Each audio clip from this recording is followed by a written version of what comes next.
मेरे अजीजों, हिंदुस्तान के हालात में अगर आपको बताऊं, यहाँ के पस मंज़र को आपको पहले समझना होगा, फिर आला हजरत की ज़ात आपको समझ में आएगी।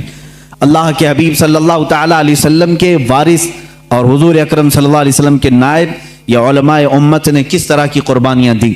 हिंदुस्तान के हालात ऐसे थे, ईस्ट इंडिया कंपनी के नाम से अंग्रेज़ अपने कदम जमा रहे थे और अंग्रेज़ जब यहाँ पर फैलना शुरू हुए, पहले इन्होंने बंगाल को अपने काबू में किया, फिर उसके बाद गोवा में, इधर उधर इलाकों में अपनी कंपनी के नाम से शुरू किया, बंबई को कब्जे में लिया। ये वो दौर था जब यहाँ पर मुग़ल सल्तनत आखिरी सांसें ले रही थी। बहादुर शाह जफ़र जिसके आखिरी हुक्मरान रहे हैं, ये कमज़ोरी के अयाम थे, मुग़ल सल्तनत की आलालत का दौर था और अंग्रेज़ों ने इस कमज़ोरी का फ़ायदा उठा करके हिंदुस्तान में अपने कदम जमाए। जानते हैं उस वक्त पूरे हिंद में, अभी हिंदुस्तान की तकसीम नहीं हुई थी, ये बांग्लादेश भी हिंदुस्तान का हिस्सा था, ये पाकिस्तान भी हिंदुस्तान का हिस्सा था, अफ़गानिस्तान के भी कई इलाके हिंदुस्तान के हिस्से में आते थे, बड़ा हिंद था उस ज़माने में। पूरे बर्रे सगीर इसको कहा जाता है, सब कॉन्टिनेंटल हिंदुस्तान को बर्रे सगीर, शिबहुल क़ारतिल हिंदिया इसको अरबी में कहते हैं, यानी एक इंटरकॉन्टिनेंटल के बराबर ही हिंदुस्तान को समझा जाता है, थोड़ा छोटा उससे। इतने पूरे इलाके में पूरे मुसलमानों का अकीदा एक ही था, वो अहले सुन्नत व जमात, या अगर कुछ थे तो राफिज़ी और शिया थे थोड़े से, लेकिन पूरे बर्रे सगीर में मुसलमान सिर्फ अहले सुन्नत व जमात थे। अंग्रेज जब यहां पर हिंदुस्तान में आए तो इनको सबसे ज्यादा खतरा किससे था? इन्होंने अपनी किताबों में लिखा, उलमाए इस्लाम से इन्हें खतरा था। उलमाए इस्लाम इनके खिलाफ खड़े हो सकते थे और जाहिर सी बात है उस वक्त अभी तुर्की की खिलाफत उस्मानिया भी मौजूद थी और हिंदुस्तान में मुग़ल सल्तनत थी। मुसलमानों का दबदबा ऐसा था कि एक बार अगर बादशाह इस्लाम जिहाद का ऐलान कर दे तो सारे कफन बरदोश सड़कों पर आ जाते। एक ऐलान हो जाए, नौजवान तो नौजवान, बूढ़े भी रास्तों पर आ जाते अपनी जान अल्लाह की बारगाह में पेश करने के लिए। हर जमाने में हमारे यहाँ दायरा इस्लाम में मैं आपको बताऊं, मरने से कभी कोई मुसलमान खौफ नहीं खाता था। इसीलिए 1947 की जो आज़ादी की जंग है, इसमें आप देखेंगे, तारीख अगरचे आपको बताई नहीं जाती, 1 लाख से ज्यादा मुसलमानों की भी मौत उसमें हुई, शहादत हुई है। और तकरीबन 1857 से अगर मैं गिनाऊं, 30,000 सिर्फ उलमाए अहले सुन्नत ऐसे हैं जिनको दरख्तों पर फांसी पर लटकाया था अंग्रेजों ने। ये हमारी कुर्बानियां हैं और अंग्रेज ये अच्छी तरह से जानता है, जिसको इकबाल ने कहा, ये फाका कश मौत से डरता नहीं जरा, रूहे मोहम्मदी इसके बदन से निकाल दो, अरब को दे करके अजम के तखय्युलात, इस्लाम को हिजाज़ यमन से निकाल दो। अंग्रेज यही सोचता है कि ये फाका कश मौत से डरता नहीं, इसके जिस्म से रूहे मोहम्मदी निकाल दो, इश्क मुस्तफ़ा निकाल दो। उस जमाने में अंग्रेजों ने जब ये देखा कि यहाँ इनकी यूनिटी और इनके इत्तेहाद से हमारे लिए खतरा है, तो जाहिर सी बात है हर जमाने में मुनाफिकीन को खरीदने की कोशिश की जाती रही है। हर जमाने में वो जमाना भी ऐसा रहा कि अंग्रेजों ने अपने खिलाफ बोलने वालों को काला पानी की सजा दी, अंडमान निकोबार भेजा, फांसी की सजाएं दी, लेकिन वही अंग्रेज चंद उलमा को खरीदता रहा, चंद मौलवियों को खरीदा और इनके दरमियान, मुसलमानों के दरमियान इख्तिलाफात डालने की कोशिशें की। क्योंकि मशहूर है, ये मेरी अकेले की बात नहीं, सारे लोग जानते हैं डिवाइड एंड रोल की पॉलिसी किसकी रही है? अंग्रेजों की रही है, सब जानते हैं।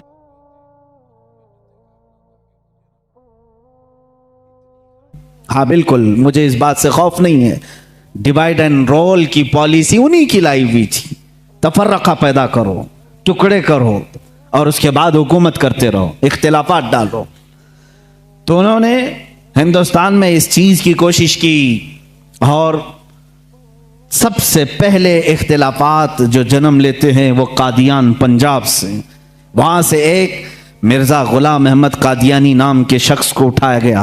अंग्रेजों ने उसकी बहुत भरपूर मदद की, ताउन किया पैसों से, और फिर उसके ज़रिए से नई नई चीज़ें लाना शुरू किया। ये वही ज़माना है, ये 14वीं सदी का ज़माना, हिजरी के मुताबिक मैं कह रहा हूँ, और 1857 से पहले के ये मामलात हैं।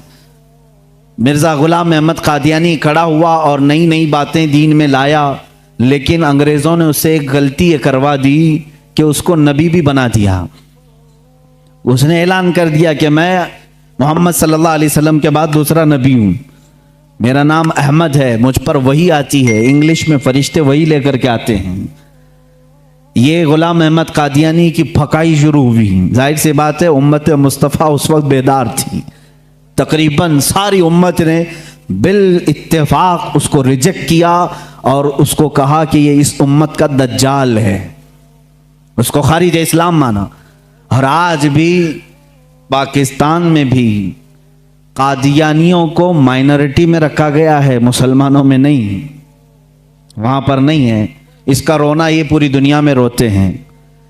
उनका ताल्लुक ही नहीं है इस्लाम से, क्योंकि हमारी बेस और हमारी जड़ है ख़त्म नबूवत को दिलो जान से मानना। रसूल करीम सल्लल्लाहु ताला अलैहि वसल्लम के बाद कोई दूसरा नबी नहीं आ सकता। ग़ुलाम अहमद कादियानी ने यह खलफशार मचाया हिंदुस्तान में। जाहिर सी बात है, अवाम तो अवाम है, कल अनाम है, यानी भेड़ों की तरह।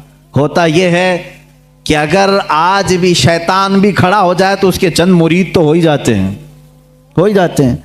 देखते नहीं आप कैसे कैसे बाबाओं के मुरीद होते हैं। अरे उनकी बीवियों को ये वरगला करके अपनी बीवी बना लेते हैं, तब भी ये मुरीद ही बना हुआ है। ये हवस के पुजारी, ऐसे भी हालात हमारे सामने मौजूद हैं। हराम कारियां खुलेआम देखते हैं, फिर भी उसके मुरीद हैं। इसीलिए मैं कहता हूं, ये तो अलग बात है, शैतान अगर खड़ा होकर के कह भी दे कि मैं शैतान हूं, तब भी थोड़े मुरीद उसके हो ही जाएंगे, कुछ तो भला कर देगा ये, मुआज़ल्लाहि रब्बिल आलमीन। इसी तरह ग़ुलाम अहमद कादियानी का कुफ्र जाहिर था, ख़त्म नबूवत का इनकार था, बावजूद उसके कुछ मानने वाले उसके फॉलोअर्स थे, जिसकी वजह से हिंदुस्तान में इख्तिलाफात की हवा शुरू हो गई। अब यहाँ पर मामलात ऐसे आए कि फिर एक इलाका ऐसा है, अलीगढ़ मुस्लिम यूनिवर्सिटी को तो आप जानते हैं, लेकिन अगर मैं अब खोलूं बहुत सारे तो कुछ लोगों के अब दिलों में चुभन होगी, पेट में दर्द भी होगा। लोग यही कहेंगे कि मौलाना इख्तिलाफात की बात करते हैं, बांटने की बात करते हैं, फ़िरके की बात करते हैं। मेरे अजीज, हक बात बताने को अगर तुम फ़िरका वारियत समझोगे तो ये तुम्हारा कोड है, ये तुम्हारा मर्ज है। अगर कोई ये बता दे कि ये शक्कर है, ये गोबर है, तो तुम क्या कहोगे? ये फ़िरका पैदा कर रहा है। फ़िरका नहीं मेरे अजीज, तुझे बता रहा हूं हलाल क्या है, हराम क्या है।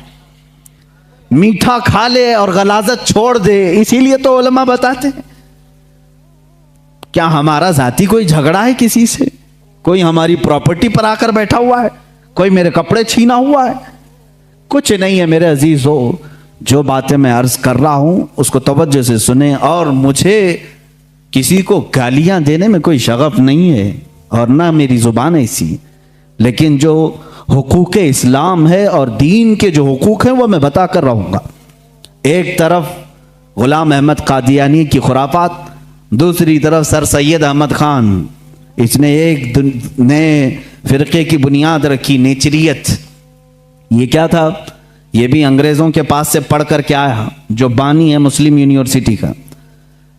जाहिर सी बात है, वहाँ के टीचर्स, वहाँ के असातिज़ा को कुछ बातें बुरी लगती हैं, कुछ बातें बुरी लगेंगी, लेकिन ये हकीकत है और तारीख से तुम मुंह मोड़ नहीं सकते। सर सैयद अहमद ख़ान वापस आकर के कुरान अजीम की बहुत सारी बातों का इनकार शुरू कर चुका था। उसने ये कहना शुरू किया कि मौजज़ात कोई चीज़ ही नहीं है, कुरान में किसी मौजज़े का जिक्र ही नहीं है, हर चीज़ की बदल करके तावील कर दी। कहा फरिश्ते होते ही नहीं हैं, इंसान के अंदर जो नेकी करने की ताकत है उसी का नाम फरिश्ता है, शैतान का कोई वजूद ही नहीं है। वो कहता है कि बुराई करने की जो सिफत है इंसान के अंदर उसी का नाम शैतान है। कुरान पाक की पूरी तफसीर बदल डाली। जिन्नात का इनकार, जन्नत और दोज़ख, अरे मियाँ किसने देखा? ये नेचरियत थी। नेचरियत का मतलब है नेचर को मानने वाले हैं। जो दिख रहा है बस उसी को मानना है, जो नहीं है उसको नहीं मानना है। और उसके अलावा हुजूर अकरम सल्लल्लाहु ताला अलैहि वसल्लम के मुतालिक भी बहुत सारी नई बातें उसने रखी। क़यामत के दिन शफाअत के मुतालिक और दीदार इलाही के मुतालिक सर सैयद अहमद खान ने लिखा है कि अल्लाह का दीदार हो ही नहीं सकता, ना जिंदगी में, ना मौत के बाद, ना जन्नत, ना दोज़ख, ऐसी कोई चीज ही नहीं। मियाँ हिंदू तो अकीदा रखते हैं नरक और स्वर्ग का, वो तो बेचारा उनसे भी नीचे आ गया।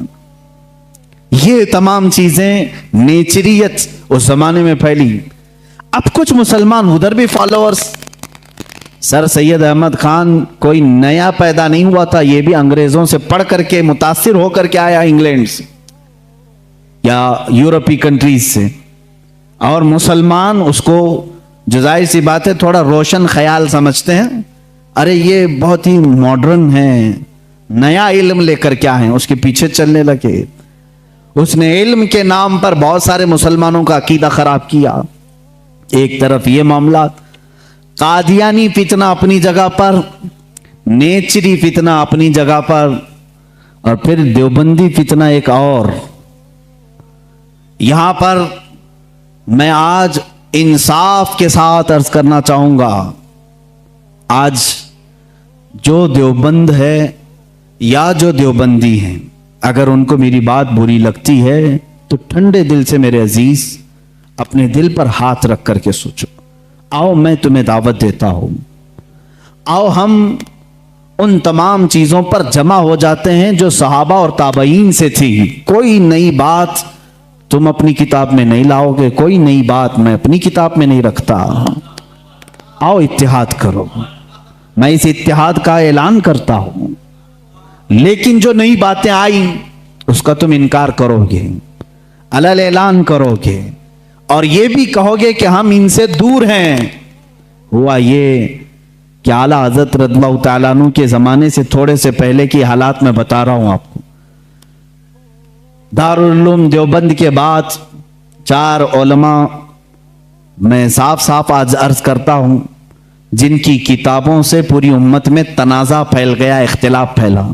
लोग हमको इख्तिलाफ का फतवा देते हैं, अगर ना ये किताबें आती ना ये कोई फतवे आते।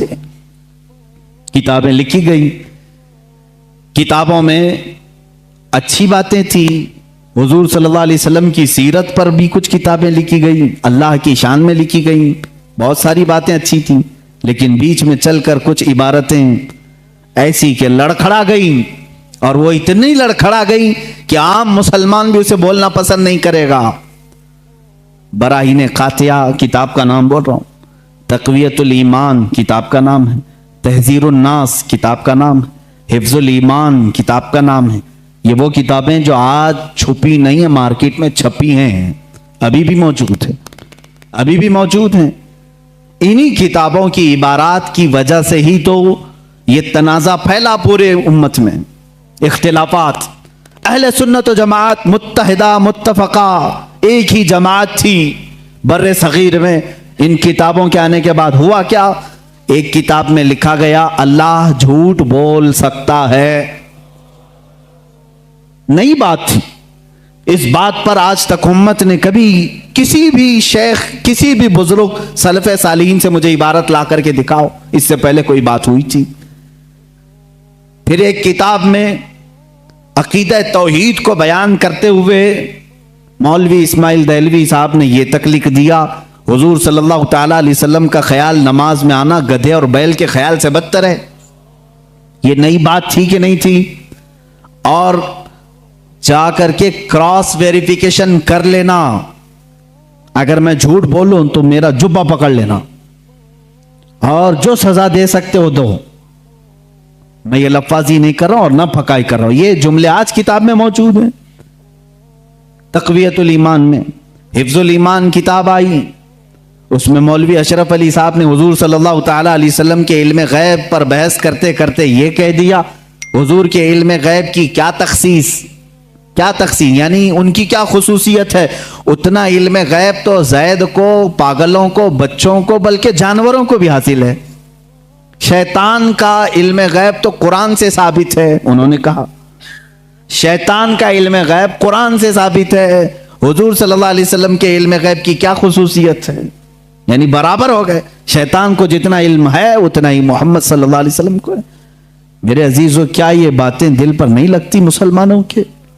ये इबारतें आई, किताबों में लिखी गई, और बड़ा फितना यहां से भी हुआ मौलवी कासिम नानोतवी साहब की किताब से, कि उन्होंने ये भी लिखा कि बिलफर्ज बाद जमाने नबी के अगर कोई दूसरा नबी पैदा हो गया तो हुजूर के खातमुन नबीन होने में कोई फर्क नहीं आएगा। यानी कोई दूसरा नबी पैदा हो सकता है, अगर हो गया, अगर मगर की बात ही छोड़ो, जब हुजूर ने 1400 साल पहले कह दिया, फरमा दिया कि मेरे बाद कोई नबी नहीं हो सकता, तो नहीं होगा। आप किताब में ये नई बात लिखने की क्यों जरूरत पेश की? आपको क्यों जरूरत पेश आई कि अगर अब के जमाने में भी कोई नबी आएगा तो हुजूर के खातमुन नबीयीन होने में कोई फर्क नहीं आएगा? तो आपकी इस बात से पता नहीं कितने मोहल्लों में कहां कहां कोई नबी होने का ऐलान कर देगा। अजीज़ान इकराम वक़ार, ये किताबें पूरा का पूरा हिंदुस्तान एक खलबली मचा चुकी थी, कोहराम बपा था, तनाज़ात में घिर गए।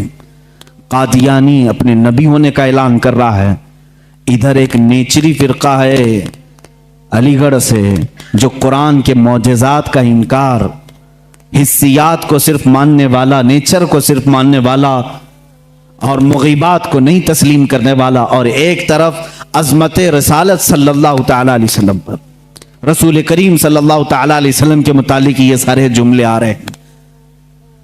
चलो 100 साल का अरसा गुजर गया, आज भी मैं दावत देता हूं, आज तो सोशल मीडिया का जमाना है, मेरी ये दावत कबूल करें उलमाए देवबंद या जो भी, मैं आपसे इत्तिहाद कर लूंगा, सीने से सीना लगा लूं, लेकिन सिर्फ ये बातों से तुम इनकार कर दो और कहो कि वही इश्क़ रिसालत हमारे अंदर है जो सैयदना अबू बकर सिद्दीक में था, सैयदना उमर फारूक में था, उस्मान इब्न अफ़्फ़ान में था, हैदर कर्रार में था, रिज़वानुल्लाहि ताला अलैहिम अजमाइन। जो मशाइख़ अहले सुन्नत ने हमें मोहब्बत रसूल और ताज़ीम रसूल सिखाया है, उसी पर हमारा इत्तेफाक है। आओ, मैं सीने से सीना लगाने को तैयार हूं। हम कौन सा इख्तिलाफ चाहते हैं आपसे? हम कौन सा इख्तिलाफ चाहते हैं? हमारा ये एक बात याद रख लें, अगर मैं आज नाम लेकर के किसी को कह रहा हूं तो सिर्फ इसलिए कि हमारा दीन ही ये कहता है, जो उनसे ना आशना हो उससे हमारा कोई ताल्लुक भी नहीं। हमारे रिश्ते नाते अगर हैं तो सिर्फ अज़मत रिसालत से जुड़े हुए हैं। जो नबी का है वो हमारा है। इसीलिए सरकार मुर्शिदी पीरो मुर्शिद ताजु शरिया रहमतुल्लाह ताला अलैह ने फरमाया है, नबी से हो जो बेगाना उसे दिल से जुदा कर दे। नबी से हो जो बेगाना उसे दिल से जुदा कर दे। पिदर मादर बिरादर जानो माल उन पर फिदा कर दे। इसी वक्त ईमान को पहुंचोगे, उसी वक्त ईमान को पहुंचोगे। अब ये हालात मैं बता रहा हूं आपको, इंडिया के, हिंदुस्तान के, अखंड भारत के हालात। मुसलमानों में तफर्रका पैदा किया अंग्रेज, और इन्होंने अपने माल, अपनी हुकूमत, अपनी सल्तनत को फैलाने के लिए, बहादुर शाह जफर का कत्ल हो चुका था। उसके बाद उलमाए हक ने महसूस कर लिया कि अंग्रेज दरमियाने उम्मत तफर्रका डालकर अपनी कुर्सी संभालने की कोशिश कर रहा है। तो वो मर्द मुजाहिद अल्लामा फजल हक खैर आबादी रहमतुल्लाह ताला अलैह ने दिल्ली की जामा मस्जिद से फतवा सादिर फरमाया कि अंग्रेज हिंदुस्तान का दुश्मन है, इनसे क़िताल करना फ़र्ज है मुसलमानों को। इसी फतवे की बुनियाद पर जिंदगी भर की उम्र कैद की सज़ा में उनको अंडमान निकोबार भेजा गया। वहीं पर उनकी वफात हुई। आज मज़ार भी उनका जजीरा अंडमान में है। मौलाना किफ़ायत अली काफ़ी रहमतुल्लाह ताला अलैह, जो 1857 की ये जो गदर है, इसके बाद के उलमाए अहले सुन्नत की बात मैं कर रहा हूं, इन्होंने महसूस कर लिया उसी जमाने में कि अंग्रेज ने फिरका पैदा कर दिया है। कुछ उलमा उसकी बोली बोल रहे हैं। जाहिर सी बात है, यहाँ कुछ उलमा जो मदरसा बना रहे थे उनको माहाना मुशाहरा मिल रहा है अंग्रेज हुकूमत से। अलीगढ़ को पाउंड आ रहे हैं इंग्लैंड से, और दीगर उलमा को पाउंड आ रहे हैं। और यहाँ जो उलमा उनकी इन खुराफात को बयान कर रहे हैं उनको फांसी पर चढ़ाया जा रहा है। मौलाना किफ़ायत अली काफ़ी रहमतुल्लाह ताला अलैह जिनके आला हज़रत भी बड़ी इज्जत फरमाया करते थे, वही किफ़ायत अली काफ़ी जिन्होंने अपनी एक नात में कहा था, कोई गुल बाकी रहेगा न चमन रह जाएगा, पर रसूलुल्लाह का दीन हसन रह जाएगा। अतलसो कम ख्वाब के पोशाक पे नाजा न हो, इस तने बेजां पे खाकी कफन रह जाएगा। ये जो नात उन्होंने लिखी थी उस वक्त जब आपको फांसी के फंदे पर चढ़ाया जा रहा था। ये मौलाना किफ़ायत अली काफ़ी, फिर मौलाना इनायत अहमद काकोरवी रहमतुल्लाह ताला अलैह, जिनको जेल की सलाखों के पीछे अंग्रेज़ों ने बंद किया, उस एक आलिम रब्बानी ने पत्थर की ठीकरी से दीवारों पर पूरी इल्मुस्सिगा किताब लिख दी थी, जो आज भी आलिम कोर्स की किताब में पढ़ाई जाती हैं। अजीज़ान गिरामी वक़ार, अगर अंग्रेज़ को उलमा से मोहब्बत थी और वो मदरसे की संगे बुनियाद में आ रहे थे, तो इन उलमा के साथ वो काला पानी की सज़ाएं और मौत और फांसी की सज़ाएं क्यों दे रहे थे? आप समझा करें। कुछ उलमा को वो शहीद कर रहे थे और कुछ उलमा को वो पैसों से पाल रहे थे। ये हालात बड़े दिगरगूं थे, उम्मत में तफर्रक़ा इख्तिलाफात आ चुके थे। अब ये वो ज़माना था, नेचरियत अपने पाँव फैला रही है, कादियानियत अपने पाँव फैला रही है, दहरियत अपने पांव फैला रही है, और एक तरफ गैर मुक़ल्लिदियत भी अपने पांव फैला रही है। हिंदुस्तान की सरजमीन जो अहले सुन्नत व जमात का कहवारा थी, औलिया का मरकज थी, ये ख्वाजा हिंद का हिंदुस्तान था, ये महबूब इलाही की विरासत की ज़मीन थी। यहाँ साबिर कलियरी के मुजाहिदात थे, यहाँ बाबा फरीद के नगमे थे, यहाँ पर औलिया कामिलीन का गुलशन था। ये तमाम सूफिया कामिलीन के परवरदा मुरीदीन का एक अजीम गुलिस्तां था। इस गुलिस्तां को कई अंग्रेजों ने अपने पांव से कुचलना शुरू किया, इसमें खिजा आने लग गया। इस हसीन गुलदस्ते में, हिंदुस्तान के गुलदस्ते में फूल मुरझाने लगे। नेचरियत का गलबा आया है, वहाबियत का गलबा आया है, कादियानियत का फितना सर उभार रहा है, इल्हाद और बेदीनी का फितना सर उभार रहा है। अब हिंदुस्तान की सरजमीन पर एक ऐसे मर्द कलंदर की जरूरत थी जो मूसा का जलाल लेकर फिरौन के मुकाबिल में आए, जो इब्राहीम की सबात कदमी लेकर के नमरूद के सामने आए। अब एक ऐसे मर्द कलंदर की जरूरत थी जो सिद्दीक की सदाकत अपने सीने में रखता हो, फारूक आजम की अदालत अपने सीने में रखता हो, उस्मान इब्न अफ़्फ़ान की हिल्म व बुर्दबारी अपने सीने में रखता हो। हिंदुस्तान को अब ऐसे मर्द कलंदर की जरूरत थी जो हैदर कर्रार की शुजाअत भी रखता हो, गौस आजम का नायब हो, ख्वाजा हिंद का वारिस हो। अल्लाह रब्बुल इज्जत ने हिंदुस्तान के सुन्नी मुसलमानों पर वो एहसान अजीम फरमाया जब सूफिया के मरकज और औलिया कामिलीन की खानकाहें आवाज देने लगी, इलाहा अब हिंद का क्या होगा? यहाँ तो अब चादरें नहीं, अब गागरें नहीं, यहाँ औलिया की बारगाह में आने से रोका जा रहा है, वसीले को शिर्क, इस्तिमदाद को कुफ्र कहा जा रहा है, अजमत रिसालत पर हमले हो रहे हैं, नमाज में रसूल के ख्याल आने को बुरा भला कहा जा रहा है, पीठ पीछे की खबर ना होने की हजूर के बारे में कही जा रही है। इलाहा अब कौन इस दीन का वारिस होगा, जानशीन होगा, मुहाफिज होगा, निगहबान होगा? आवाज आई गैब से। अल्लाह रब्बुल इज्जत ने पूरे हिंदुस्तान के इस साए पर एक ऐसी अजीम सल्तनत को बेदार फरमाया जिस सल्तनत का नाम हम यूं कहते हैं, मुल्क सुखन की शाही तुमको रजा मुसल्लम, मुल्क सुखन की शाही तुमको रजा मुसल्लम। जिस समत आ गए हो सिक्के बिठा दिए हैं, उस अजीम हस्ती को अल्लाह ताला ने जलवा फरमाया जिसको पूरी दुनिया सुन्नियत, आला हजरत, कंजुल करामत, जबलुल इस्तिकामत, दरियाए नेमत, आकाए रहमत, कंजुल करामत, इमाम अहले सुन्नत, इमाम अहमद रजा खां फाजिल बरेलवी के नाम से जानती है। इसीलिए मैंने कहा अहमद रजा का ताज़ा गुलिस्तां है आज भी, खुर्शीद इल्म उनका दरख्शां है आज भी, सब उनसे जलने वालों के गुल हो गए चिराग, अहमद रजा की शम्मा फरोज़ा है आज भी। अज़ीज़ान गिरामी, उस इमाम अहले सुन्नत फाजिल बरेलवी की जिस घर में विलादत बासआदत हुई वो आम घराना नहीं था, इल्मी घराना था, बुजुर्गों का घराना था, तकवा और परहेजगारी के शिआर रखने वालों का घराना था। आला हज़रत रज़ी अल्लाह तआला 10 शव्वालुल मुकर्रम बरेली शरीफ में शनिचर के दिन जब आपकी विलादत हुई, ज़ोहर का वक्त था, ये आला हज़रत इमाम अहमद रज़ा ख़ान रहमतुल्लाहि ताला अलैह मौलाना नकी अली ख़ान रहमतुल्लाहि ताला अलैह के घर पैदा होते हैं। मौलाना नकी अली ख़ान आला हज़रत के वालिद माजिद ज़बरदस्त आलिम दीन फ़क़ीह कामिल वली कामिल थे। आपके दादा मौलाना रज़ा अली ख़ान रहमतुल्लाहि ताला अलैह क़ुतबुल वक्त थे। आपका सिलसिला नसब आला हज़रत रज़ी अल्लाह ताला अन्हु का अफ़गानिस्तान के बड़हेज कबीले के पठानों से मिलता है। बाज़ मुहक्किकीन ने कहा है कि सहाबी रसूल तक आपका नसब पहुँचता है। वल्लाहु आलम।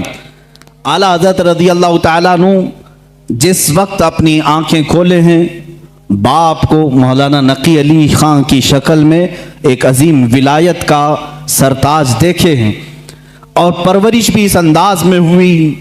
अल्हम्दुलिल्लाह, जिनके घर इल्मी होते हैं, तकवा वाले होते हैं, वहाँ की हवाओं में भी इल्म होता है, वो चलते फिरते भी परहेजगार बनते हैं। आला हज़रत अजीमुल बरकत रज़ियल्लाहु ताला अन्हु के इल्मी घराने की मिसाल इसी बात से समझ में आती है कि आपका नाम आला हज़रत रज़ियल्लाहु ताला अन्हु का नाम मोहम्मद रखा गया और दादा ने अहमद रज़ा रखा, उसी नाम से आप मशहूर ज़माना भी हैं। आला हज़रत रज़ियल्लाहु ताला अन्हु के घर का नहीं बल्कि सूफिया कराम बुज़ुर्गों का ये वतीरा रहा है कि बच्चा जब 4 साल 4 महीने 4 दिन का होता है तो बिस्मिल्लाह खानी कराई जाती। इस रिवाज को हमारे लोग भूल चुके हैं। चिल्ले छट्टियाँ तो याद रहीं और दूसरे मामला तो याद रहे जो औरतों के शुरू किए हुए हैं, लेकिन इस्लामी मशाइख और बुजुर्गान दीन ने जो तरीक़े हमारे लिए मुस्तहब फरमाए थे उनको आज जिंदा करने की ज़रूरत है। अपने बच्चों की बिस्मिल्लाह खानी करवाएं। यानी किसी भी बाअमल आलिम दीन से बच्चे को इस दिन बिस्मिल्लाह पढ़ाया जाता है जब बच्चा 4 साल 4 महीने 4 दिन का होता है, और उसको अलिफ बा पढ़ाया जाता है, कुरान की चंद आयतें पढ़ाई जाती। ये रस्म बिस्मिल्लाह खानी आला हज़रत रज़ियल्लाहु ताला अन्हु के घर की वो वहाँ की रस्म रही है, वहाँ का रस्म दस्तूर भी है। आला हज़रत को उस्ताज आए पढ़ाने के लिए उसी रस्म बिस्मिल्लाह खानी में, जब उनके दादा भी हैं वालिद भी हैं, लेकिन रस्म के मुताबिक उस्ताद आए पढ़ाए। अलिफ बा ता सा जीम हा, ये जो अलिफ बा पढ़ाया जाता है, आला हज़रत रज़ियल्लाहु ताला अन्हु उसी मजलिस में एक सवाल करते हैं अपने उस्ताद से।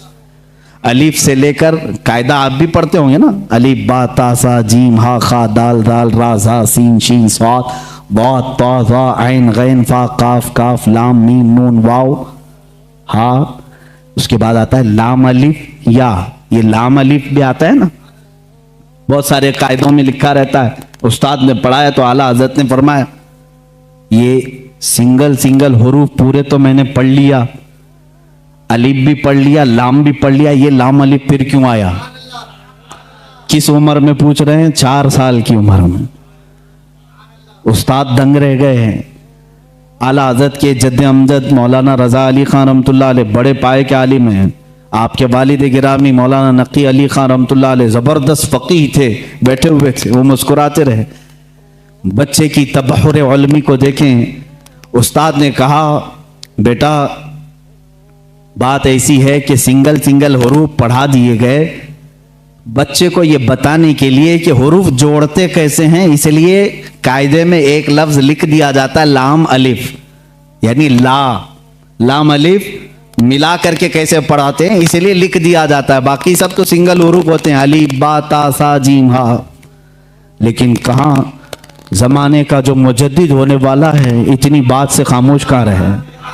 कहा अगर मिलाकर के ही पढ़ाना था तो बे को अलिफ से मिलाकर पढ़ा देते, ते को अलिफ से मिलाकर पढ़ा देते, जीम को अलिफ से मिला के ये लाम के साथ ही क्यों अलिफ को मिला है? अब जो उस्ताद आए थे वो तो खामोश हो गए, वो खामोश हो गए। इतने छोटे बच्चे ऐसा सवाल तो नहीं करते। मौलाना रज़ा अली ख़ान रहमतुल्लाह ताला अलैह जो जद्द अमजद थे, दादा थे, उन्होंने सीने से सर को लगाया, कहा बेटा उस्ताद जितना पढ़ाएं उतना पढ़ लो। कहा कि अब दादा ये बात मुझे बता दें, दिल तशफ़ी में आ जाए।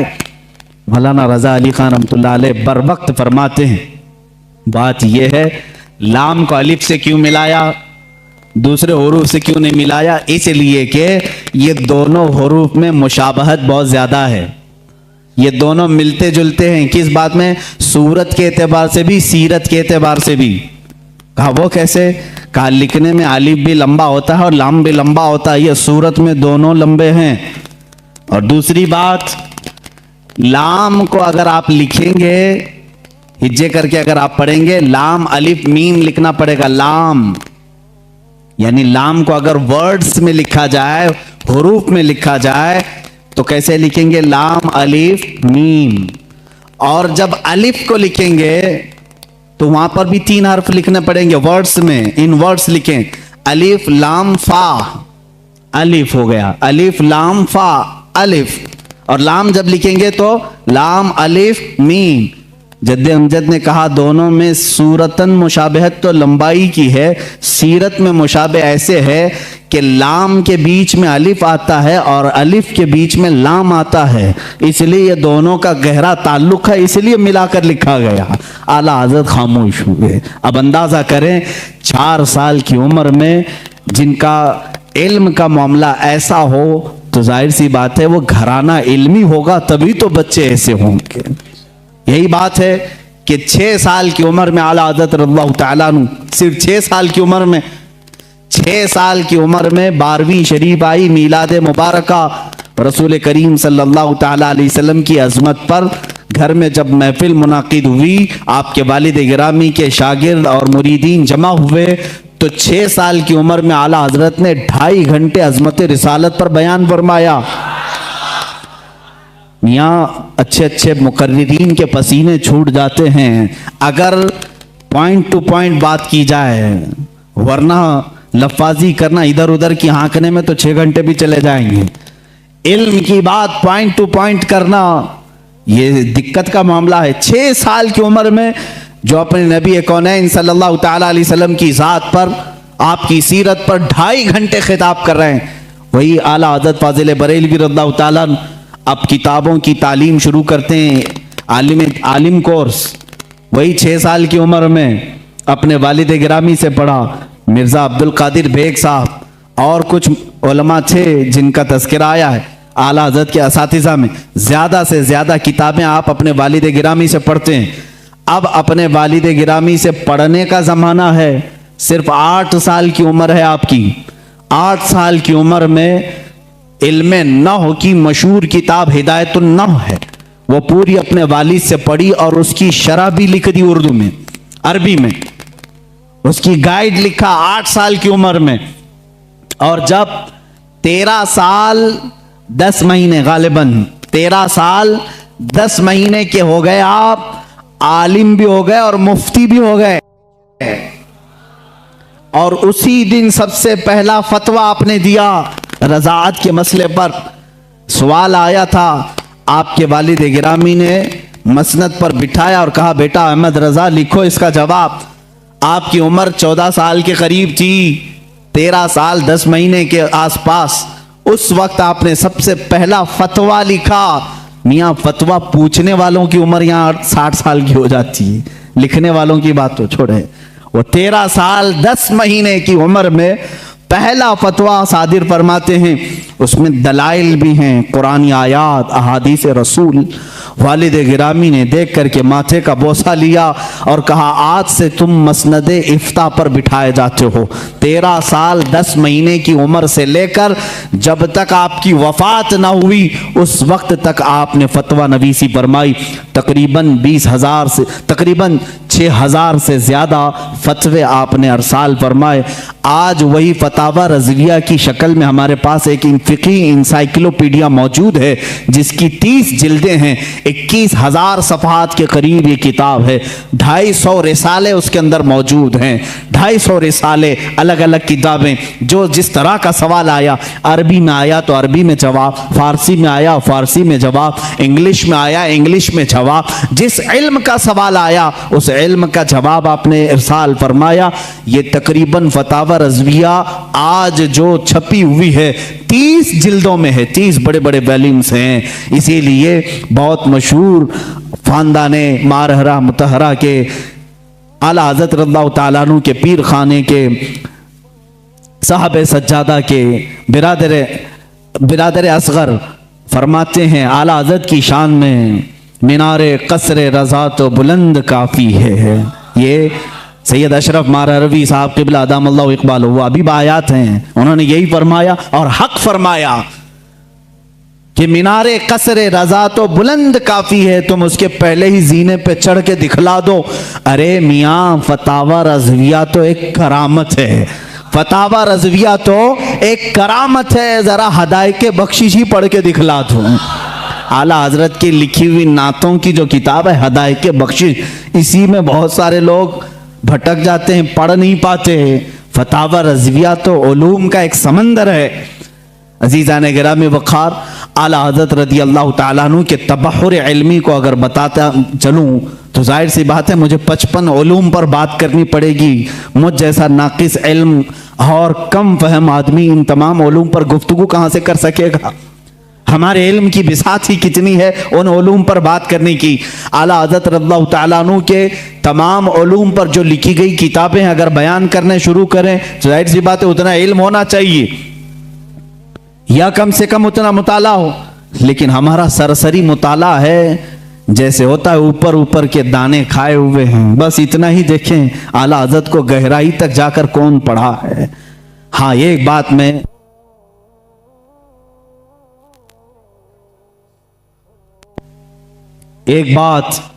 मैं दिल से कहूंगा कि सुने हुई मोहब्बत करने वाले अलग होते हैं, आला हज़रत को पढ़ करके चाहने वालों की बात अलग होती है।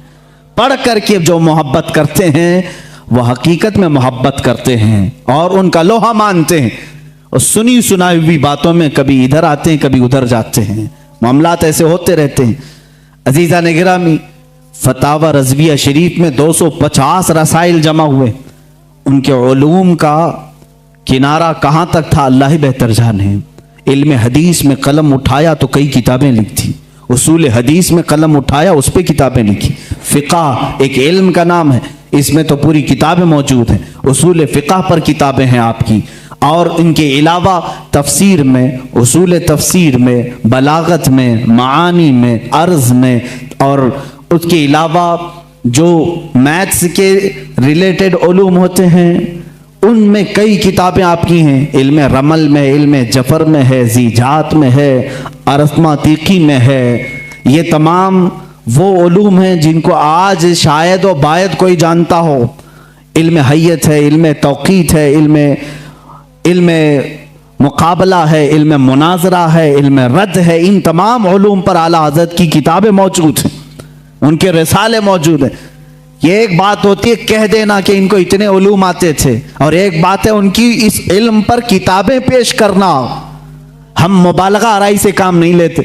जिस इल्म की मैं बात कर रहा हूं, आला हज़रत इस इल्म को जानते थे, उस इल्म की जरूर उनकी किताब भी मैं तुम्हारे सामने पेश कर सकता हूं। कई उलूम पर अल्लाह ताला ने आपको महारत ताम्मा अता फरमाई थी।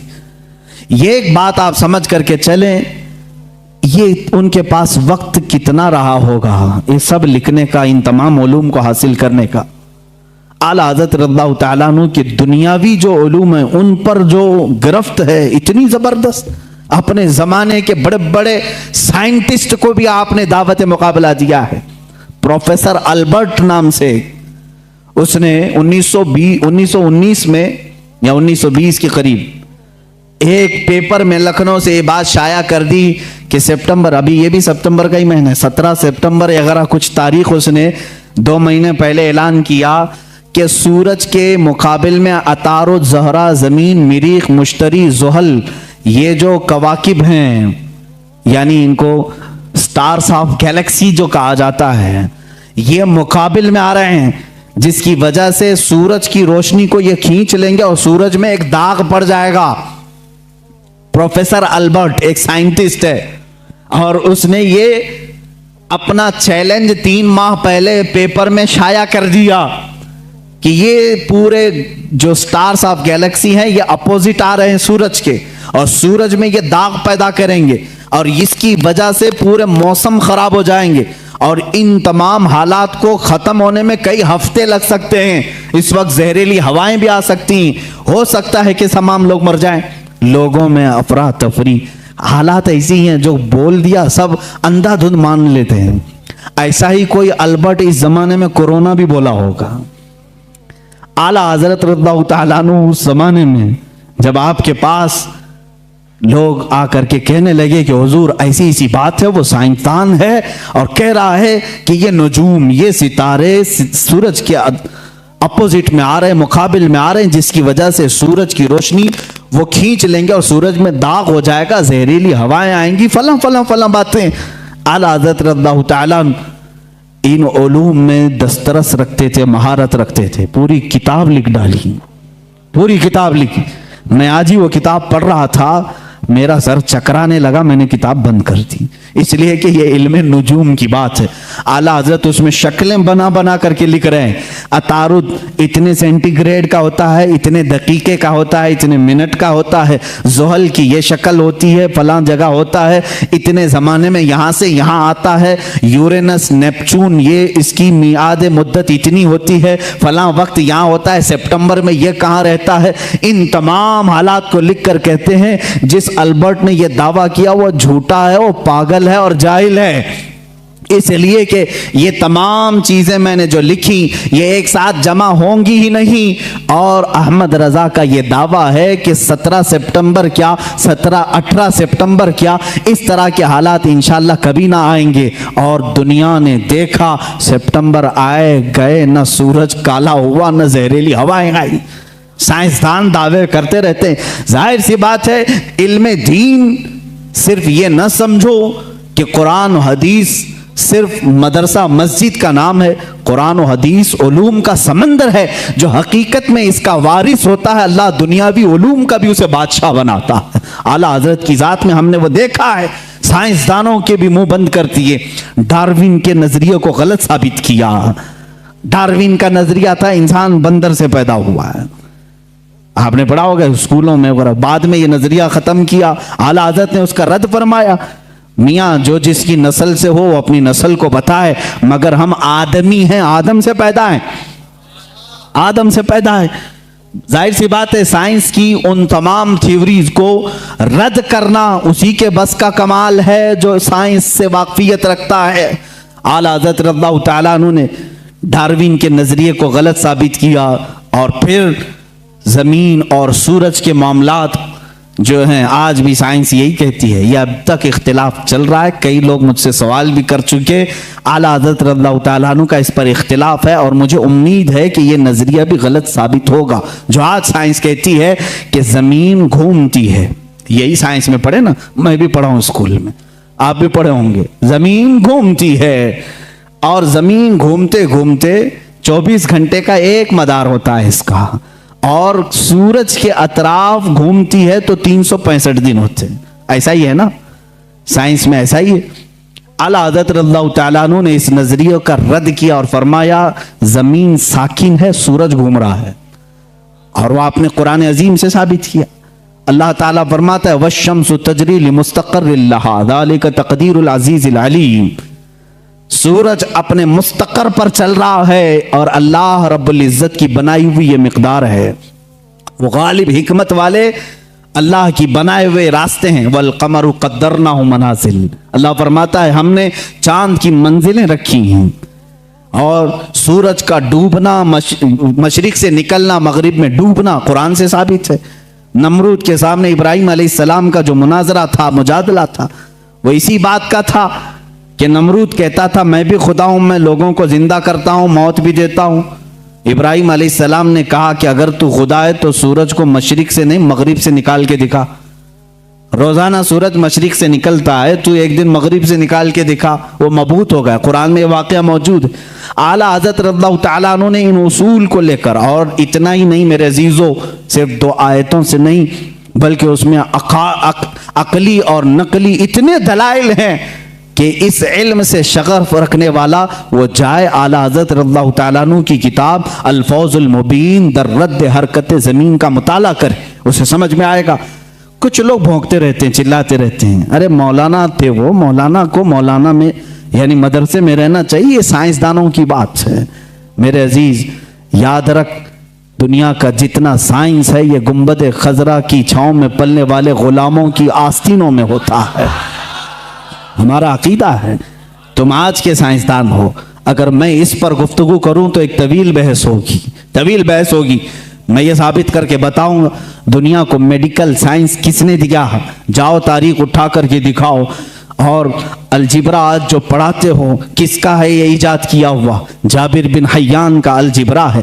केमिस्ट्री किसने लाई थी? सबसे पहले इसके मौजूद कौन है? जाओ ढूंढ करके ले आओ। इमाम राजी की किताबें आज भी कैलिफोर्निया यूनिवर्सिटी में पढ़ाई जाती हैं। बच्चों के अमराज के मुतालिक सबसे पहले लिखी जाने वाली किताब एक आलिम दीन की थी, इमाम राजी की थी। बू अली सीना के लिखे हुए इल्म तिब की किताबें आज भी मौजूद हैं। ये वो गुलामान रसूल हैं जो रसूल करीम सल्लल्लाहु तआला अलैहि वसल्लम के दीन से वाबस्ता थे, और दुनिया में उन्होंने साइंस का, मेडिकल का, हिसाब का लोहा मनवा करके रखा है। यह और बात है कि हम कसम पुरसी के आलम में हैं। आज के ज़माने में मौलवी हजरात सब छोड़कर मुसल्ले पर आ गए हैं। इसकी वजह से तुम्हें शक हो रहा है। इंशाअल्लाह उम्मीद रखो अल्लाह रब्बुल इज़्ज़त फिर से कोई ऐसा मुजद्दिद पैदा करेगा जो तुम्हें बताएगा कि इल्म दीन हो या जिसको तुम इल्म दुनिया कहते हो, ये दर हकीकत मोहब्बत रसूल और मेरे आका सल्लल्लाहु तआला अलैहि वसल्लम के गुलामों को सदक़े में दिया जाता है। ये आला हज़रत खुद फरमाते हैं, शुरू में मुझे मंतिक की किताबों से शगफ था। शरह चिकमीनी बड़ी मशहूर किताब उस ज़माने की, हम तो पढ़े नहीं मियाँ, हम तो मंतिक की किताबें जो आज दरसे निज़ामिया में पढ़ाई जाती हैं वो मुल्ला हसन हम्दुल्लाह तक यहाँ पर हाईएस्ट समझा जाता है। शरह चिकमीनी ये पहले किताब होती थी, बड़े बड़े उलमा ने पढ़ा। आला हज़रत फरमाते मैं वो सब किताबें पढ़ने की कोशिश करता जब आपकी उम्र 10 साल की थी, 10 साल की 11 साल की उम्र में शरह चिकमीनी ये किताबें पढ़ने लगे तो आपके वालिद गिरामी मौलाना नकी अली खान साहब फरमाते हैं, आला हज़रत खुद फरमाते हैं मेरे वालिद ने किताबें मुझसे ले ली, मैथ्स की मैथमेटिक्स हो या जो दीगर किताबें जिसमें मैं शगफ रखता था, शौक रखता था, ले ली। कहा बेटा अहमद रजा अपनी ताकत, अपनी एनर्जी इल्म दीन रसूल यानी कुरान की तफसीर और हदीस रसूल में खर्च करो, अल्लाह ताला इनके सदक़े में दुनिया के सारे उलूम वैसे ही अता कर देगा। आला हज़रत फरमाते हैं उसके बाद फिर मैंने दूसरी किताबें देखी नहीं, और न देखने के बाद इल्म का ये मामला है। अल्लाह अकबर। मौलाना सैयद सुलेमान अशरफ भागलपुरी रहमतुल्लाह ताला अलैह आला हज़रत रज़ियल्लाहु ताला अन्हु के शागिर्द भी हैं, मुस्लिम यूनिवर्सिटी अलीगढ़ में दीनियात के प्रोफेसर भी थे। वो खुद इस बात को बयान करते हैं। उनके यहाँ एक सर ज़ियाउद्दीन साहब थे, वो बड़े मैथ्स के माहिर थे। वो बातों में हर चीज में हिसाब किताब की बातें करते हैं। हिसाब से आज वैसी भी जी चुराते हैं सारे लोग। अक्सर के बैक जो पेपर जाते होंगे वो मैथ्स के ही होते हैं। हाँ, जिनको बहुत ज्यादा कॉलेज और यूनिवर्सिटी पर फख्र है उनके मैथ्स को भी मैं देखना चाहूंगा। आओ, जो दीन रसूल पर हमला करते हैं या उलमाए उम्मत को ताना देते हैं कि मौलवी का कितना बिसात मुसल्ले से घर तक इतना ही होता है, यही शायद उस वक्त भी ख्याल रहा हो। सर ज़ियाउद्दीन एक बड़े माहिर मैथ्स के जानने वाले थे। उन्होंने मौलाना सैयद सुलेमान अशरफ साहब से कुछ बातों में इन मामलात को पूछा कि कुछ हिसाब ऐसे हैं, कुछ मैथ्स ऐसे हैं जो मुझे समझना है, और यहाँ इस वक्त इन तमाम चीज़ों को जानने वाला कोई नहीं है। मौलाना सैयद सुलेमान अशरफ साहब ने कहा कि एक काम कीजिए, हमारे उस्ताद हैं मौलाना अहमद रजा खान साहब, बरेली शरीफ में रहते हैं, आप उनके पास जाकर डिस्कस कर लें, गुफ्तगू कर लें, शायद ये फंडा हल हो जाए आपका। वो मुस्कुरा करके कहे, मौलाना ये मौलवी लोगों का काम नहीं है, मैं इसको जर्मन और ऑक्सफोर्ड के बड़े बड़े यूनिवर्सिटियों से राब्ता कर चुका हूं, वहां से अब तक जवाब नहीं आया, जर्मनी से, लंदन से। मौलाना सुलेमान अशरफ साहब ने फरमाया, क्या बात है, एक बार मिल करके देख तो ले, जर्मनी बहुत दूर है, इंग्लैंड बहुत दूर है, बरेली करीब है अलीगढ़ से, आप जा करके तो आए। वो कहते हैं मैं उनकी बात पर आया, यहाँ जब तशरीफ लाए, आला हज़रत फाजिल बरेलवी रज़ियल्लाहु ताला अन्हु असर की नमाज के बाद बैठते थे चारपाई पर, और लोग आने वाले मुलाकात करते, अपनी अपनी हाजतें लेकर आते। वो आए, मौलाना सुलेमान अशरफ साहब ने पहले ही ख़त लिखा था आला हज़रत को कि फ़लाँ फ़लाँ साहब हैं, आप उनको इजाज़त मुलाकात अता फरमाएं। आला हज़रत रज़ियल्लाहु ताला अन्हु ने उनसे बात करना शुरू फरमाई। उन्होंने कहा कि मेरे पास एक सख्त मसला पेश आया हिसाब का, मैथ्स का, मैं वो आपसे डिस्कस करना चाहता हूँ। आला हज़रत ने फरमाया कहिए क्या बात है। उन्होंने कहा मैं चाहता हूं कि आप आराम से जब आपके पास वक्त हो तब डिस्कस करें, यह असर मगरिब के बीच का छोटा सा वक्त मेरे बड़े मसले के लिए नाकाफी है। आला हज़रत ने फरमाया कह तो दें कुछ बात उसकी, क्या है मसाइल। आला हज़रत ने जब दो बार फरमाया तो सर ज़ियाउद्दीन कहते हैं, ये प्रोफेसर थे अलीगढ़ यूनिवर्सिटी के, मैंने वो अपनी एक कलम और कॉपी में लिख करके दिखाना शुरू किया कि ये मसला है। वो हिसाब का, मैथ्स का एक मुश्किल और टफ फंडा था। आला हज़रत रज़ियल्लाहु ताला अन्हु मुस्कुराए और 4 जुमलों में जवाब इनायत फरमाया और लिख करके फरमाया सर ज़ियाउद्दीन कहते हैं मैं वो देखता रह गया यहाँ तक कि मगरिब की अजान हो गई, आला हज़रत नमाज के लिए चले भी गए और मैं उसी में उलझ करके रह गया। मुझे जो बरसों से मामला समझ में नहीं आया वो एक मौलाना के पास 10 मिनट में कैसे समझ में आया। सर ज़ियाउद्दीन कहते हैं वापस अलीगढ़ आकर के उन्होंने दाढ़ी शरीफ भी रखी और सैयद सुलेमान अशरफ साहब से कहा मौलाना अब तक मैं मौलवियों को हल्का समझता था, मगर मौलाना अहमद रज़ा खान से मिलने के बाद यकीन हो गया कि जो आशिक़ रसूल होता है अल्लाह उसको दीनी सदक़े में तमाम उलूम अता फरमा देता है। ऐसा इल्म का बहरे बेकरा मैंने किसी को नहीं देखा। ये एक नहीं 2 वाक़यात अलीगढ़ के यूनिवर्सिटी के मिलते हैं और एक प्रोफेसर साहब ने भी आला हज़रत रज़ियल्लाहु ताला अन्हु से इसी तरह की डिस्कस की थी, गुफ्तगू की थी। आला हज़रत रज़ियल्लाहु ताला अन्हु मैथ्स में इतने माहिर थे, हैरत की बात है जो मसला वो हल कर रहे थे, जो मसला वो हल फरमा रहे थे उसको सुकूर या अरस्तोतेलिस या लोगारिज्म, ये इस तरह के जो मामलात होते हैं इन तमाम चीज़ों से मिली हुई कुछ बातों को वो डिस्कस कर रहे थे। आखिर में उन्होंने सर ज़ियाउद्दीन ने पूछा मौलाना अहमद रज़ा खान साहब आपने हिसाब कहाँ से पढ़ा, इतना सारा मैथ्स कौन सी कॉलेज यूनिवर्सिटी से पढ़ा। आला हज़रत ने फरमाया मैंने मेरे वालिद से प्लस माइनस मल्टीपल डिवाइड के हिसाब सीखे, उसके बाद कुछ नहीं सीखा। जो कुछ भी आता है ये रसूलुल्लाह की बरकत से है, ये आता ही इल्म है। इसी को कहते हैं इल्म लदुन्नी, इसको कहते हैं इल्म लदुन्नी जो अल्लाह ताला अपने फजल से बंदों को अता करता है। अजीज़ान इकरामी, लोग ये समझते होंगे कि आला हज़रत का तज़किरा ये इतना क्यों करते हैं। मैं कहता हूँ ज़िंदगी भर करते रहोगे, थक जाओगे सुनते हुए। मैं उनकी किताबें नहीं सुना पाऊंगा आपको, उनकी किताबें नहीं सुना पाऊंगा। आपसे किसी ने पूछा था पानी किन किन पानियों से वजू करना जायज़ है, पानी की अक़साम बयान करने लगे। ये एग्रीकल्चर या एग्री जो कॉलेज हैं एग्रीकल्चर, वहाँ पर पानी के अक़साम वगैरह बयान किए जाते हैं। हाईएस्ट जो बयान किए गए हैं वो 11, 12, 13 किस्म के पानी बयान किए हैं।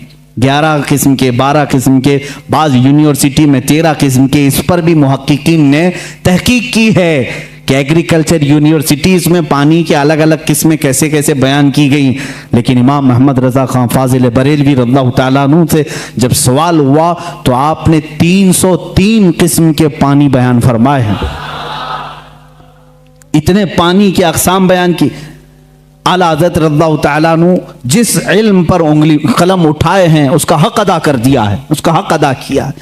आपका दूसरा सफ़र हज था, गालिबन 1906 में आप दूसरी मरतबा हज्जे काबा के लिए तशरीफ ले गए थे। आपके बड़े साहबजादे हुज्जतुल इस्लाम मौलाना हामिद रज़ा खान रहमतुल्लाह अलैह भी आपके साथ थे।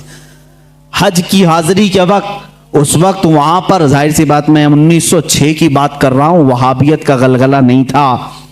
अहले सुन्नत व जमात थे, तुर्कियों की खिलाफत थी, सुन्नी आशिकान रसूल मक्का में भी थे, मदीने में भी थे, उलमाए हरमैन तय्यबैन थे। जैसी उलमा को मालूम हुआ हिंदुस्तान से एक जवान आलिम दीन है वो आए और उनके इल्म का तूती बोलता था उस वक्त। तो उस वक्त वहाबियों के शुरू के फितने निकले थे और इल्म गैब रसूल पर लोग सवाल कर रहे थे। मौलाना सैयद इस्माइल रहमतुल्लाह ताला मक्का मुकर्रमा के जलीलुल कद्र आलिम दीन है, सैयद इस्माइल मक्की रहमतुल्लाह अलैह, वहाँ पर मौजूद बड़े बड़े मशाइख हैं। जब मौलाना सैयद इस्माइल मक्की रहमतुल्लाह ताला अलैह को खबर हुई तो एक दिन आला हज़रत रज़ियल्लाहु ताला अन्हु मक्का मुकर्रमा में तवाफ़े खाना काबा के बाद आप मकतबतुल हरम, मस्जिद हरम में जो मकतबा था, किताबें रखी जाती थी, लाइब्रेरी, वहाँ जा रहे। ये पीछे से आए, उन्होंने देखा, आला हज़रत रज़ियल्लाहु ताला अन्हु को देखा और उसके बाद मुलाकात हुई, गुफ्तगू हुई। मकतबे में जब गए तो वहाँ 4 उलमा और बैठे थे, सब किताबें खोले हुए बैठे थे। आला हज़रत से उन लोगों ने अरबी में सवाल किया कि शरीफ मक्का गवर्नर, जो मक्का के गवर्नर हैं, इनका जहन खरीदने के लिए कुछ वहाबी उलमा इल्म गैब पर सवालात कर रहे हैं, हमारे पास 5 सवाल आए हैं, आप देख लें। चिट्ठी ली आला हज़रत ने और उसके बाद फरमाया कि ठीक है, मैं इसका जवाब लिख देता हूँ, मैं आपको लिखवा देता हूँ। उन उलमा ने कहा हमको इतना जल्दी नहीं चाहिए, इतना मुफस्सल चाहिए, इतना तफसीली चाहिए कि वो उनमें से कोई जवाब ना दे सके। आला हज़रत रहमतुल्लाह ताला अलैह मकतबतुल हरम मक्का में उस वक्त मौजूद थे और उन्होंने टाइम सिर्फ 2 दिन का रखा था। उसी दिन आला हज़रत को बुखार आया, दूसरे दिन सख्त बुखार, और उस वक्त सुबह के वक्त शायद गालिबन 8 बजे या 7 बजे हरम मक्का में आप बैठे थे, उलमा मौजूद हैं बड़े बड़े, वहाँ पर मुफ्ती हनफिया भी थे, मुफ्ती शाफिया भी थे, मुफ्ती मालिकिया भी थे। ये चारों मज़ाहिब के मुफ्ती वहाँ पर होते थे, हर ज़माने में रहे हैं। ये बड़े बड़े अबकरी शख्सियात वहाँ थे। आला हज़रत रहमतुल्लाह ताला अलैह बुखार की हालत में लिखाना शुरू फरमाते हैं। हुजूर सल्लल्लाहु ताला अलैहि वसल्लम के इल्म गैब पर दलाइल लिखाना शुरू करते हैं। कुरान की आयतें पहले लिखाई, अहादीस रसूल जमा किया, अक़वाले सलफ़ व सालिहीन जमा किया, सहाबा व ताबाईन के मुतालिक मंसूब बातें लिखाई, यहाँ तक कि वो किताब तकरीबन 200 सफ़हात पर मुश्तमिल हो गई, जिसमें दलाइल का अंबार है। 70 से ज़्यादा दलीलें आपकी तरफ खुद से दी गई हैं। कुरानी आयात अपनी जगह पर, अहादीस रसूल अपनी जगह पर, अक़वाले सलफ़ व सालिहीन सब अपनी जगह पर। 8 घंटे मुसलसल लिखाते रहे। 8 घंटे में पूरी किताब तैयार हुई, जिसका नाम रखा अद-दौलतुल मक्किया बिल माद्दतिल गैबिया। ये मिस्र से भी शाया हुई है, जिसको अभी नाम की तब्दीली के साथ वहाँ के एक बड़े मशहूर आलिम, वहाँ के एक उस्ताद ने शाया किया है, रफ़उर रैब अम्मा नालल मुस्तफ़ा मिनल गैब। ये किताब ऐसी हलचल मचा दी मक्का में। 8 घंटे में लिखी हुई किताब है, जिसमें तकरीबन 200 दलाइल मौजूद हैं, 70 से ज़्यादा अक़वाल मौजूद हैं। ये तमाम दलाइल लिखने के बाद आला हज़रत रहमतुल्लाह ताला अलैह उसमें तफसीर के हवाले जाते, रेफरेंस सब हैं, ऐसा नहीं कि मुंह से बोलते चले गए। तफसीर के और उसूल हदीस के रेफरेंस हैं, फलां हदीस की किताब में ये इबारत है, फलां तफसीर की किताब में ये लिखा हुआ है, फलां इल्म फ़िक़्ह की किताब में ये लिखा है, फलां मुहद्दिस ने ये बयान किया। सबके रेफरेंस के साथ लिखाया, जबकि सामने आपके कोई किताब भी नहीं थी। सारी चीज़ें लिखा करके पेश किया। आखिर में फरमाते हैं फ़कीर बीमार है, बुखार ज़दा है, अलालत में है और सफ़र के हालत में है, साथ अपनी किताबें नहीं रखता। मेरी बसात के मुताबिक जो कुछ जहन में हाजिर हुआ वो पेश कर दिया, बाकी सब अल्लाह रब्बुल इज़्ज़त जिससे चाहे दीन का काम ले। अज़ीज़ान गिरामी, ये किताब जब गवर्नर मक्का शरीफ मक्का के पास सुनाई गई, पूरी रात भर बैठ करके वो शरीफ मक्का किताब सुनते रहे। दूसरी रात आई, पूरी किताब सुनी, यहाँ तक कि उलमाए मक्का उलमाए मदीना हाजिर होते हैं और आला हजरत से दस्त बस्ता कहते हैं, आप अपनी इजाज़ात हदीसा हमें अता फरमाएं, आप अपनी इजाज़ात में हमें शामिल फरमाएं। उसी सफ़र हज में आला हजरत रहमतुल्लाह ताला अलैह ने उलमाए हरमैन को अपनी इजाज़ात अता फरमाई। लोग हरम के उलमा से अपनी इजाजत लेने आते थे और हरमैन के उलमा ने आला हजरत को से अपनी इजाजत लेने में फख्र महसूस फरमाया। वहाँ के मरजउल उलमा थे, एक बड़े पाए के बुजुर्ग हैं, उनकी बारगाह में जब आला हजरत पहुंचे, बड़ा अदब करते थे मक्का और मदीने के उलमा का। आला हजरत ने उनके जानू को चूमा, उनके जानू को चूमा। वो 70 साल से ज्यादा की उम्र के थे। उन्होंने बरजस्ता कहा, ए हिंदी आलिम अहमद रजा, हक तो यह है कि मैं तुम्हारे नालैन को चूमूं, हक तो यह है कि मैं तुम्हारे कदमों को चूमूं। आला हज़रत रज़ियल्लाहु ताला अन्हु को ये जो मकाम दिया उलमा हरमैन ने, सिर्फ इसलिए कि जब इस नौजवान आलिम दीन ने मेरे मुस्तफ़ा की शान में अगर किसी ने गैब के इल्म पर सवाल किया तो कलम से ऐसा जिहाद किया है, दांत खट्टे ही नहीं टुकड़े टुकड़े करके रख दिए। आला हज़रत रज़ियल्लाहु ताला अन्हु का ये कमाल था, जिस इल्म में आपने कलम उठाया उसका हक अदा किया है। और ये अद्दौलतुल मक्किया बिल माद्दतिल गैबिया मैं समझता हूँ आला हज़रत की करामतों में से करामत है। पढ़े लिखे लोग समझेंगे, जाहिल तो भोंकते रहेंगे, उनको क्या फर्क पड़ता है। किताब का नाम भी पढ़ना नहीं आता तो किताब वाले को क्या समझेंगे। हाँ, किताब जो पढ़ेगा वो जरूर समझेगा कि इतनी सारी बातें लिखने वाला वो भी बगैर सामने किताब के मौजूद हुए आखिर इतने सारे रेफरेंस कहाँ से देगा। मैं अगर आप अभी मुझसे कहेंगे फलां चीज़ों का हवाला दो, मुझे किताब उठानी पड़ेगी, मैं बोलूँगा देख करके सफ़ा नंबर आपको बताऊँगा। लेकिन वो इमाम अहले सुन्नत ऐसे हैं कि आंखें बंद करके किताबों के हवाले तक बता दिया करते थे, रेफरेंस उसी वक्त लिखा भी दिया करते। और मिलाने वाले जब जा करके मिला के देखते, एक सतर का भी फर्क नहीं आता था, एक सफ़े का भी फर्क नहीं आता था। इमाम अहले सुन्नत फाजिल बरेलवी रहमतुल्लाह ताला अलैह जो सबसे ज्यादा उनकी किताबें हैं वो रद पर हैं, उसकी वजह भी है क्योंकि वो मुजद्दिद उस ज़माने के थे। उन्होंने नेचरियत का रद्द किया, वहाबियत का रद्द किया, नदवियत का रद्द किया, गैर मुक़ल्लिदियत का रद्द किया, कादियानियत का रद्द किया, राफ़िज़ियत का रद्द किया। ये वो सब फ़िरक़े थे जो उस वक्त अपने जरासीम फैला रहे थे अहले सुन्नत व जमात में। आला हज़रत रहमान अहमद रज़ा ख़ान फ़ाज़िल बरेलवी रहमतुल्लाह ताला अलैह ने इन सब के रद्द के साथ एक हसीन चेहरा इस्लाम का पेश किया है। मेरे अजीज़ों, क्या आप इस बात पर फ़ख्र नहीं करते कि औरों ने कहा होगा मोहम्मद अरबी सल्लल्लाहु ताला अलैहि वसल्लम को पीठ पीछे की खबर नहीं, औरों ने अगर लिखा होगा वो हमारे बड़े भाई की तरह होते हैं, बल्कि उम्मती अमल करते करते रसूल तक भी पहुंच सकता है। औरों ने पता नहीं क्या क्या कहा होगा, मगर मुझे इस बात पर फ़ख्र है इमाम इश्क व मोहब्बत ने हमें जो हमारे नबी की अजमत जो बिठाई है और बताई है वो इस शान से बताई है। कहा सरवर कहूँ कि मालिक व मौला कहूँ तुझे, बाग़े खलील का गुले ज़ैबा कहूँ तुझे, ए जाने जाम में जाने तजल्ला कहूँ तुझे, तेरे तो वस्फ़ ऐब तनाही से है बरी, हैरान हूँ मेरे शाह मैं क्या क्या कहूँ तुझे। लेकिन रज़ा ने ख़त्म सुखन इस पे कर दिया, खालिक का बंदा खल्क का आका कहूँ तुझे। अज़मत रिसालत हमें आला हज़रत ने इस तरह से बताई है। लोगों ने अगर ओछे हमले किए हैं तो मेरे अजीज़ों, इल्म गैब की बात कहते हो, आला हज़रत ने तो सुन्नियों का यह अक़ीदा मजबूत किया। वो कहते हैं पीठ पीछे का इल्म नहीं, सुनियो तुम दबंग ऐलान यूं कहो, मेरे आका के इल्म की बात तो ये है और कोई गैब क्या तुमसे निहा हो भला, जब न खुदा ही छुपा तुम पे करोड़ों दुरूद, सरे अर्श पर तेरी नजर, दिल फर्श पर तेरी नजर, सरे अर्श पर है तेरी गुजर, मलकूत मुल्क में नहीं कोई शय वो जो तुझ पे आया नहीं। या रसूल अल्लाह, कौन सी ऐसी चीज है जो आपसे छुपी हुई है। दिल फर्श पर है तेरी नजर, सरे अर्श पर है तेरी गुजर, मलकूत मुल्क में नहीं कोई शय वो जो तुझ पे आया नहीं।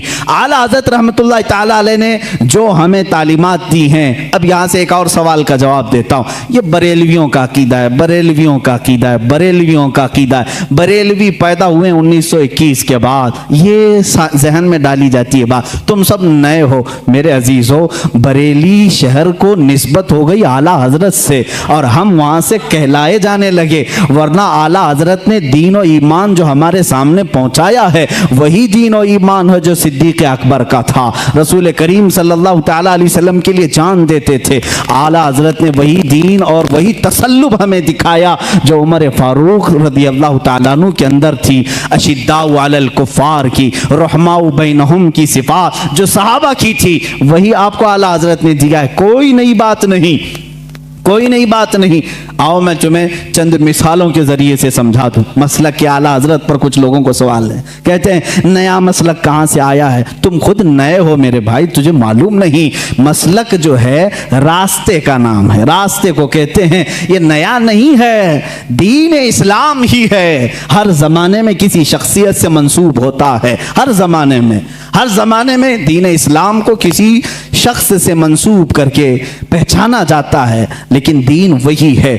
आज अगर आला हज़रत रहमतुल्लाह ताला अलैह की तालीमात इतनी रोशनास हैं कि हक़ व बातिल में वो फ़र्क पैदा करती हैं, तो जाहिर सी बात है मसलक आला हज़रत कहने में किसी को कुढ़न नहीं होना चाहिए, जलन नहीं होना चाहिए। लेकिन एक बात मैं ये भी बता दूं, आप दीगर औलिया कामिलीन के नामों से आप जिक्र कर सकते हैं, मसलक गौसे आजम भी कहो, मसलक गरीब नवाज भी कहो, मसलक इमाम आजम अबू हनीफा भी कहो, मसलक मखदूम सिमना भी कहो, मसलक मखदूमान मारारा भी कहो। जिस वली का जो तरीका है उसको मसलक कहा जाता है।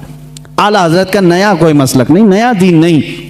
चंद मिसालें अगर मैं आपको पेश करूं हुजूर अकरम सल्लल्लाहु ताला अलैहि वसल्लम के मुतालिक, ये बरेलवियों का अकीदा, बरेलवियों का कि हुजूर को पता नहीं क्या क्या मानते हैं। हुजूर को कहते हैं यही दाफिउल बला हैं, शाफे हैं, दाफे हैं, ये तमाम बातें बरेलवियों ने शुरू की। ये कहते हैं हुजूर सल्लल्लाहु अलैहि वसल्लम को शाफे हैं, दाफिउल बलाओं को दूर करने वाले। तुम मानते हो कि नहीं मानते? बीमारियों को दूर करने वाले। आला हजरत ने फरमाया है तो जलन हो गई, शुरू हो गई। आओ मैं सहाबा की जिंदगी में तुम्हें बताऊं।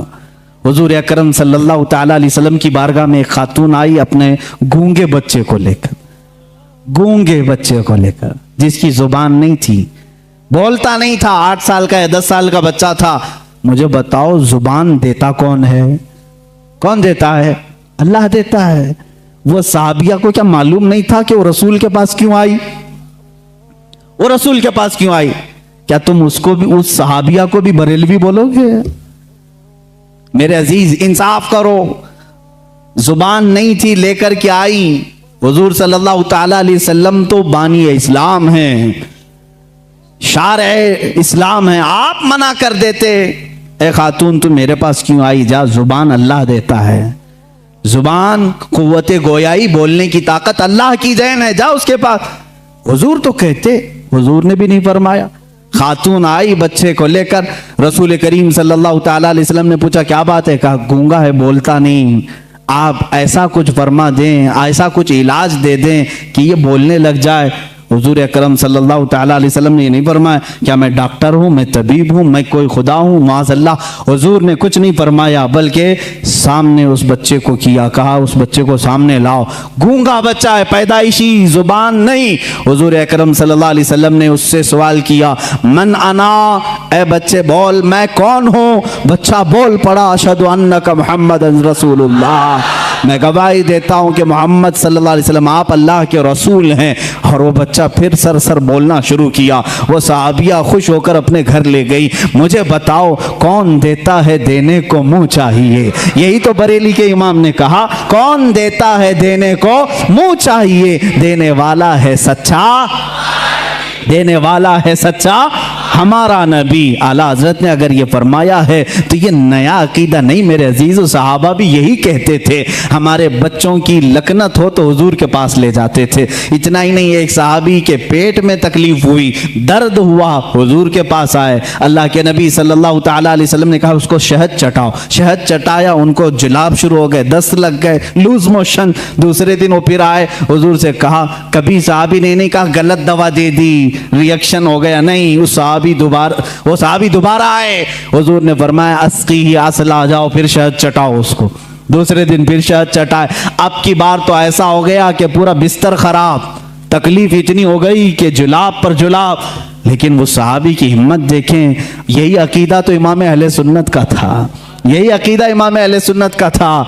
वो सहाबी तीसरे दिन आए, कहा या रसूल अल्लाह सल्लल्लाहु अलैहि वसल्लम 2 दिन से आप शहद चटाने के लिए कह रहे हैं, जब शहद चटाते हैं तो ज्यादा हो जाती बीमारी, दस्त तो जुलाब ज्यादा हो जाते हैं, क्या करूं? अल्लाह के नबी सल्लल्लाहु अलैहि वसल्लम फरमाते हैं, जा आज के दिन फिर शहद चटा, इसलिए कि तेरे भाई का पेट झूठ बोल रहा है, अल्लाह का नबी सच बोल रहा है।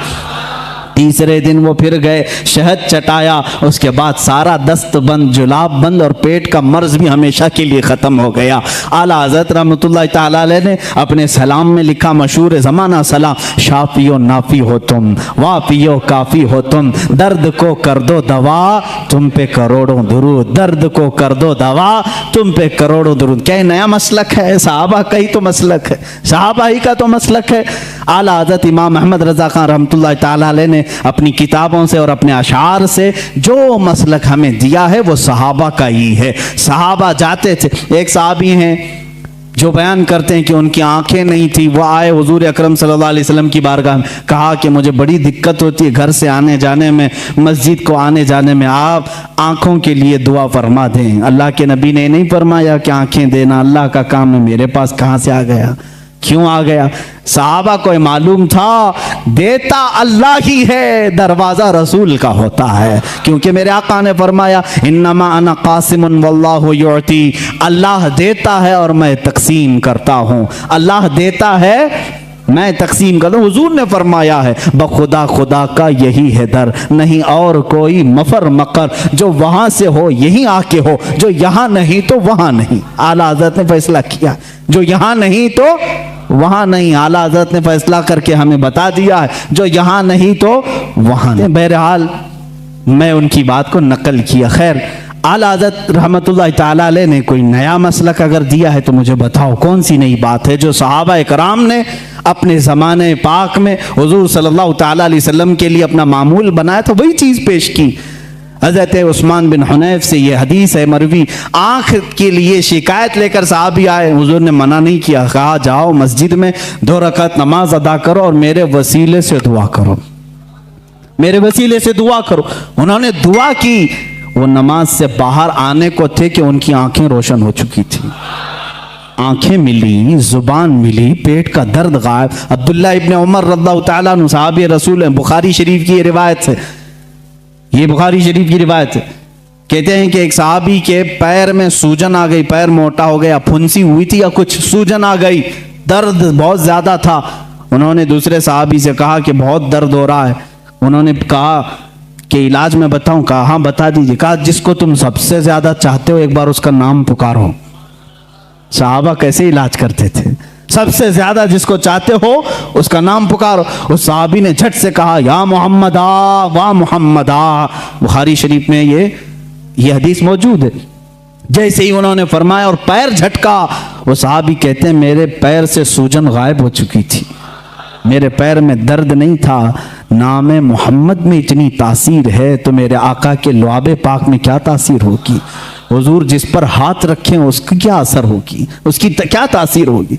अजीज़ा ने गिराम वक़ार, रसूल करीम सल्लल्लाहु ताला अलैहि वसल्लम के मुतालिक जो कुछ भी अज़मत और आपके मकाम और मर्तबे की ताज़ीम और तकरीम के सिलसिले में आला हज़रत इमाम अहमद रज़ा ख़ान रहमतुल्लाहि ताला अलैह ने अपनी किताबों में लिखा, उसमें से कोई नई बात नहीं, बल्कि सारी वही बातें हैं जो सहाबा हुजूर के लिए किया करते थे, मेरे आका सल्लल्लाहु अलैहि वसल्लम से जो हद दर्जे ताज़ीम और तकरीम करते थे। आला हज़रत रहमतुल्लाहि ताला अलैह ने रसूल करीम सल्लल्लाहु ताला अलैहि वसल्लम के इश्क और मोहब्बत में इस कमाल को पहुँचे हुए थे कि जब कभी आपके सामने कोई किसी और का तस्करा करता तो आप उसे रोक देते और कहते मियाँ इतनी देर मेरे नबी की बात तो करो, हुजूर की शान में कुछ बातें करो। लोग आते तो सबको हदीस रसूल पहले सुनाते। किसी साहब ने आकर के आपको गुलाब का तोहफा पेश किया, कहा कि लीजिए बड़ा अच्छा गुलाब था, आपके लिए तोहफे में ले आया। आला हज़रत ने गुलाब लिया। दुनियावी चीज़ों पर जो दिल दे बैठता है वह आशिक़ रसूल नहीं होता, बल्कि आशिक़ रसूल वो होता है जो दुनिया की हर खूबसूरती में अपने महबूब का जलवा देखता।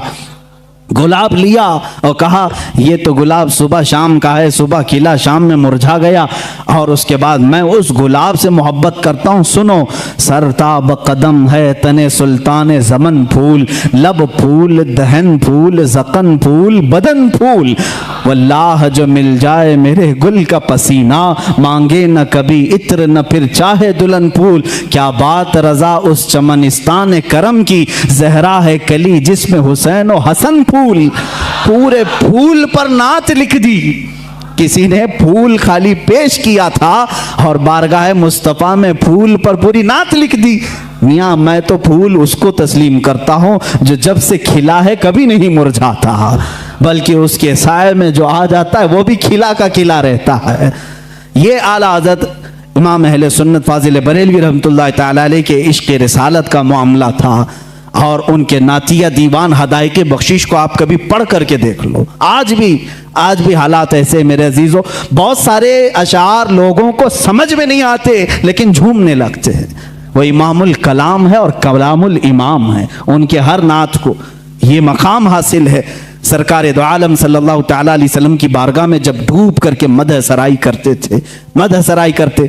आपके नात के मुतालिक ही एक बात मैं पढ़ रहा था, आपके छोटे भाई मौलाना हसन रज़ा ख़ान रहमतुल्लाह अलैह, वो भी बड़े आलिम दीन हैं, वो भी बड़े शायर थे।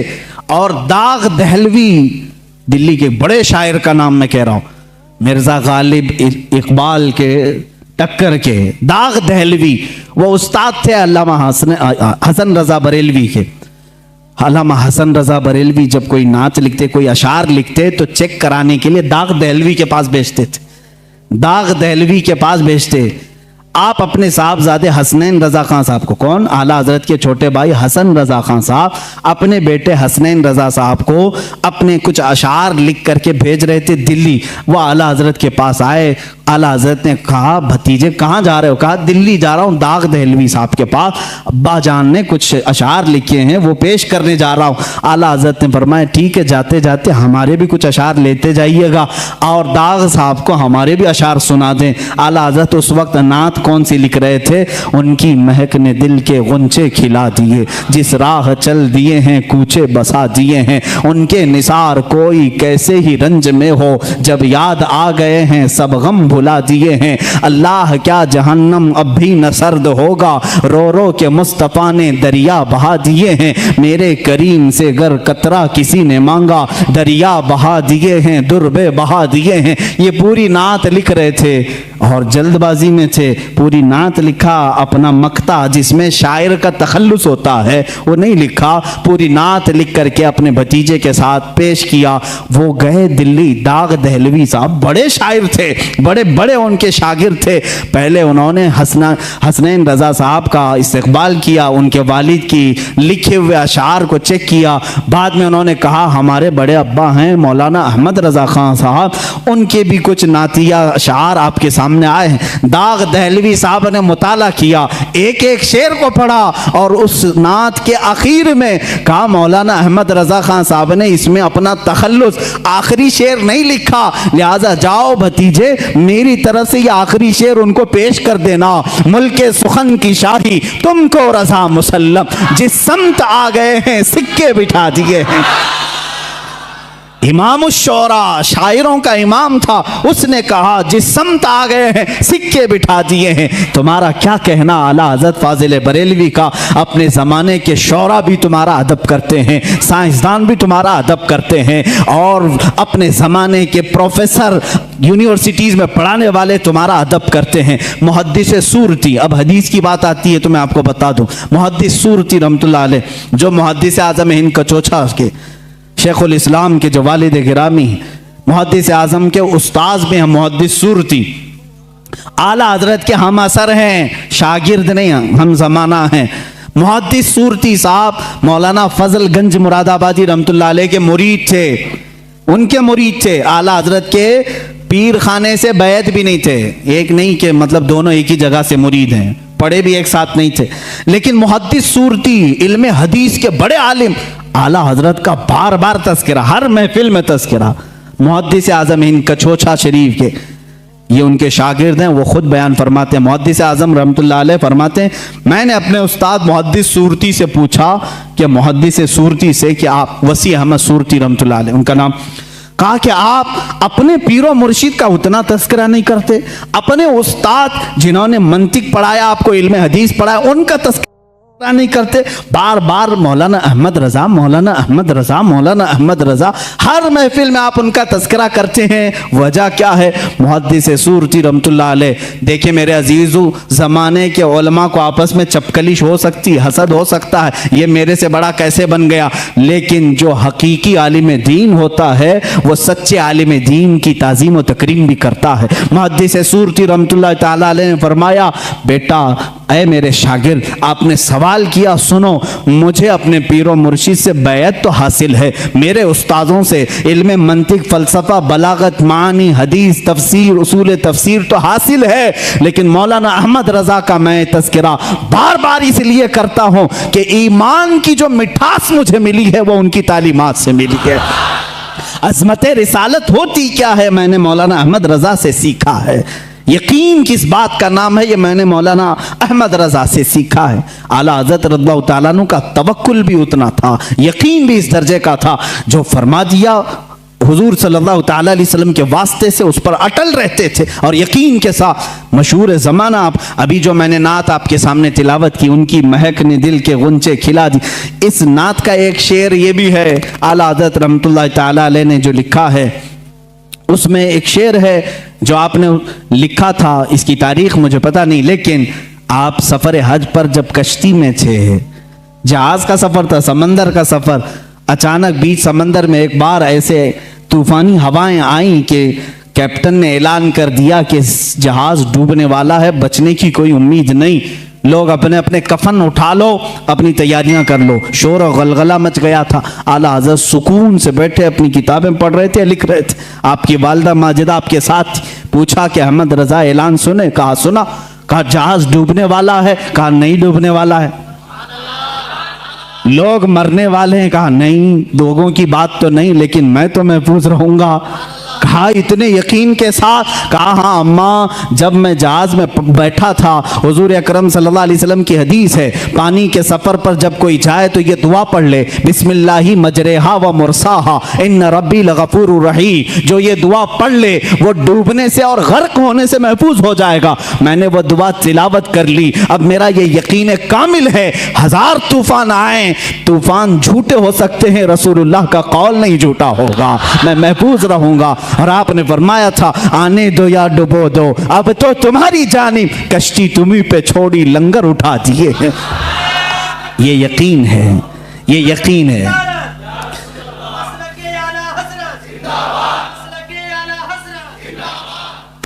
अजीज़ान गिरामी, ये तवक्कुल है फाजिल बरेलवी रहमतुल्लाह ताला अलैह की ज़ात से। और एक दो बार की बात नहीं, कई मरतबा। एक इल्म नजूम के माहिर मौलवी साहब आपके पास आए, उन्होंने भी ऐसे, इल्म नजूम किसको कहते हैं? एस्ट्रोलॉजी। एस्ट्रोलॉजी मैंने थोड़ी सी पढ़ी है, लेकिन बहुत अजीब सी लगती है। जो लोग पढ़े होंगे या उसमें घिरे होंगे उनसे भी मैं कहता हूँ तौबा कर लो, बाज आ जाओ। ये जो राशि देखते हैं सुबह सुबह उठ करके, स्टार क्या है आज हमारा, तुम्हें क्या मालूम स्टार क्या है? ये ज्योतिष तुम्हें बेवकूफ बनाते हैं, ये मन घड़त किस्से तुम्हें सुनाते हैं, और ये जो तुम्हें बताते हैं आज तुम्हारे साथ ऐसा होगा वैसा होगा, तुम आज लाल कपड़ा नहीं पहनना, तुम पहले ऐसी चप्पल नहीं पहनना, ये सब एस्ट्रोलॉजी लोगों के दिमागों से खेलते हैं। ये क्या है? ये इल्म क्या है? इसकी एक ही डेफिनेशन मुझे मालूम है, अटकल पच्छू का नाम है। तीर मारना है, लग गया तो ठीक है, नहीं तो क्या जाता है, इन्वेस्टमेंट कुछ भी नहीं, लगा देना है। ऐसे जो बाबा हैं बहुत सारे एस्ट्रोलॉजी, और हैरत होती है नहीं, आप भी कितनी बेवकूफ़ी करते हैं। सड़क छाप नजूमी के पास हाथ दिखा रहे हैं, लकीरें देखकर बता मेरा भविष्य कैसा होगा। हे नादान, पहले उसका तो देख, वो कहाँ बैठा है, जिसके पास तू दिखाने जा रहा है वो कहाँ बैठा है। हैरत की बात है, हाथ दिखाने जा रहे उसके पास जो खुद फटीचर है, और वो भी बोलता है और तोते से बुलवाता है चिट्ठी निकाल कर। ये क्या खुरापात है। कम से कम मैं समझता हूं कुरान पर यकीन रखने वाला किसी ज्योतिष के पास नहीं जाएगा, क्योंकि मेरे आका सल्लल्लाहु अलैहि वसल्लम ने फरमाया मन अता बिकाहिनिन फक़द कफ़र बिमा उन्ज़िला अला मुहम्मद सल्लल्लाहु अलैहि वसल्लम। जो किसी ज्योतिष काहिन के पास गया उसने मोहम्मद सल्लल्लाहु अलैहि वसल्लम का इनकार कर दिया। हम में से कौन है जो इस तरह की जुर्रत करेगा, जसारत करेगा? हमें अल्लाह की ज़ात पर यकीन है, जो कुछ भी होगा मर्जी मौला से होगा, अल्लाह की मर्जी से होगा। और ज्योतिषों से कुछ होना ही होता तो ये बहुत कुछ हो जाते, ये बहुत कुछ हो जाते। और यहीं पर यहाँ पर मैं इस्लाह कर दूं, ये नजूमी, एस्ट्रोलॉजी, आर्कियोलॉजी, ज़मीन के मामलात जानने का वो अंजन है हमारे पास, भंजन है, फला फला चीज़ें हैं, मंजन है, क्या है, जिसको देख कर के ज़मीन में खजाना कहाँ है हम बता देंगे। कुछ लोग पागल हो जाते हैं, किसी को आकर के कोई ज्योतिष कहते तुम्हारे घर में बहुत पुराना खजाना है, उस पर 4 जिन्नात हैं, मैं हटा दूंगा, निकाल लूंगा। ऐसे बहुत सारे, और उनकी बातों पर बेवकूफ हो जाते हैं। हमने ऐसे भी देखे जो रातों में बैठकर कलम कापी लेकर के हिसाब कर रहे हैं, एक घड़े में कितना सोना होगा, इतना सोना है तो मैं 2 बिल्डिंगें यहाँ बनाऊंगा, 2 बिल्डिंगें यहाँ, मार्केट में एक दुकान। तुम रात भर शेख चिल्ली की तरह अभी से हिसाब में लग गए। वो एस्ट्रोलॉजी हो या आर्कियोलॉजी हो, जो नजूमी हो, ज्योतिष हो, तुमको बता दिया। ऐसे बहुत सारे खुदाइयाँ करवाए और लोगों की कब्रें खुदाई, कुछ नहीं मिला। ऐसे बहुत सारे लोगों को धोखा देते हैं। आप कब सुधरोगे? इन तमाम बातों पर यकीन न रखो, इन तमाम चीज़ों पर यकीन न रखो। अगर खजाने निकालने का इतना ही उसको इल्म होता, महारत होती, तो वो बेचारा झोला छाप तुम्हारे पास नहीं आता, वो खुद खजाने निकालकर बादशाह बन चुका होता। वो तुमसे 20-25 हजार लेकर खजाना खोद करके देने आ रहा है, बेवकूफ़ी नहीं है। खैर, नुजूमी जो होते हैं बेवकूफ़ बनाते हैं, और सितारों का इल्म इसको कहते हैं। स्टार्स को देख करके कुछ चीज़ें मालूम की जाती थी, वो एक इल्म है, पहले ज़माने में भी रहा है। कभी कभार लग जाता है तीर। मौसम का हाल बताने वाले भी एस्ट्रोलॉजी होते हैं ना, टीवी में बताने के लिए आते हैं। अहमदाबाद में अभी बारिश बहुत होगी, मुंबई, ये जब बताते हैं तब होती नहीं, और जब कभी नहीं बताते झमाझम होती है। अक्सर ऐसा कभी कभार लग भी जाता है इनका, कभी कभार तीर लगता है। आला हजरत फाजिल बरेलवी रहमतुल्लाह अलैह के पास एक ऐसी आए साहब, उन्होंने इल्म नजूम को पढ़ा था।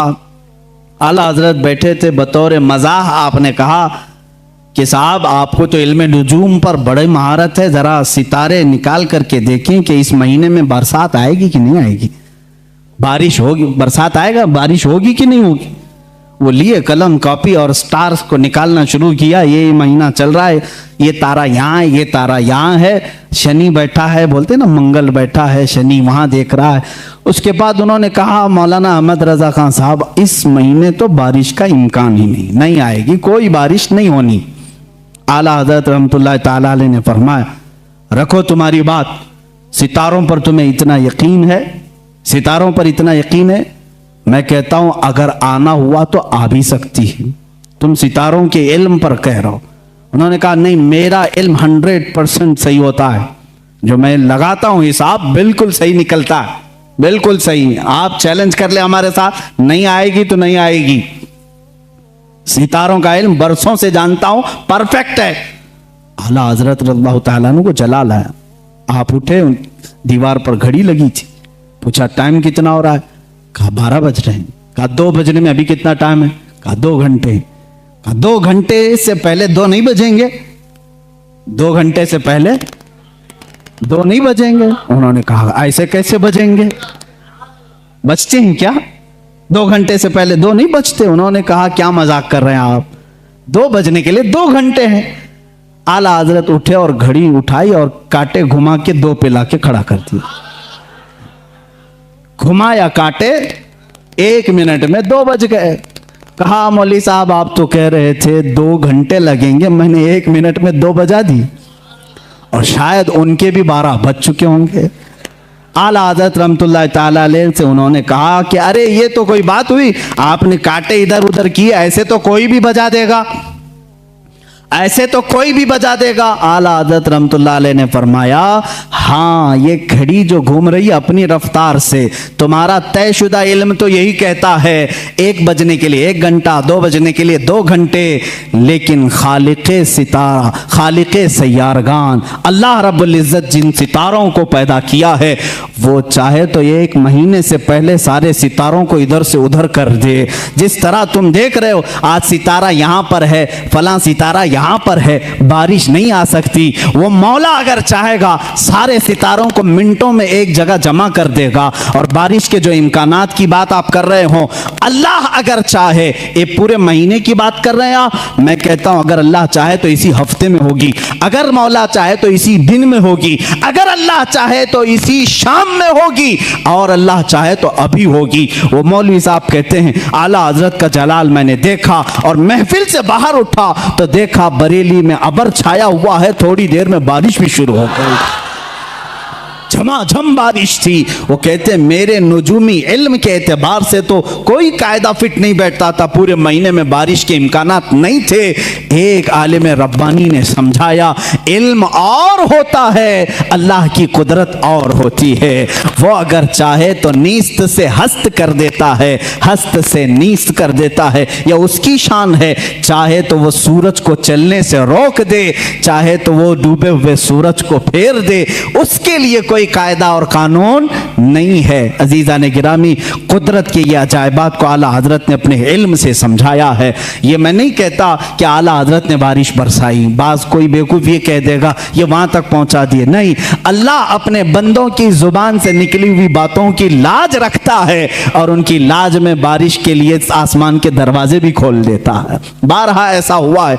आला हजरत रहमतुल्लाह ताला अलैह ये हब्से मकान के मुतालिक, यानी वक्त ठहर जाता है, ये भी एक इल्म भी है और बुजुर्गों को ये चीज करामत के तौर पर हासिल हुई। फरमाते हैं एक बार मैं सुबह ताखीर से उठा, 10 मिनट बाकी रह गए थे सूरज निकलने और गुस्ल की हाजत थी। सोच रहे थे कि क्या करूं, नमाज के लिए 10 मिनट बाकी, गुस्ल की हाजत है। इतनी घड़ी निकाली और रखा और अंदर गए। फरमाते हैं मैं ये भूल गया कि 10 मिनट बाकी हैं। आराम से 3-3 मरतबा कुल्ली किया, 3 बार हाथ धोए, सुन्नत तरीके से गुस्ल किया, पूरे आराम से पोंछ करके मैं बाहर निकला। घड़ी पर देखा तो मुझे डर हुआ, इतने आराम से मैं गुस्ल करके आया हूँ, 10 मिनट बाकी थे। जब जा रहा था गुस्ल करने में, ये भी इतना आराम से गुस्ल जो सुन्नत तरीके से है, कितना वक्त हो गया होगा, नमाज कज़ा हो गई होगी।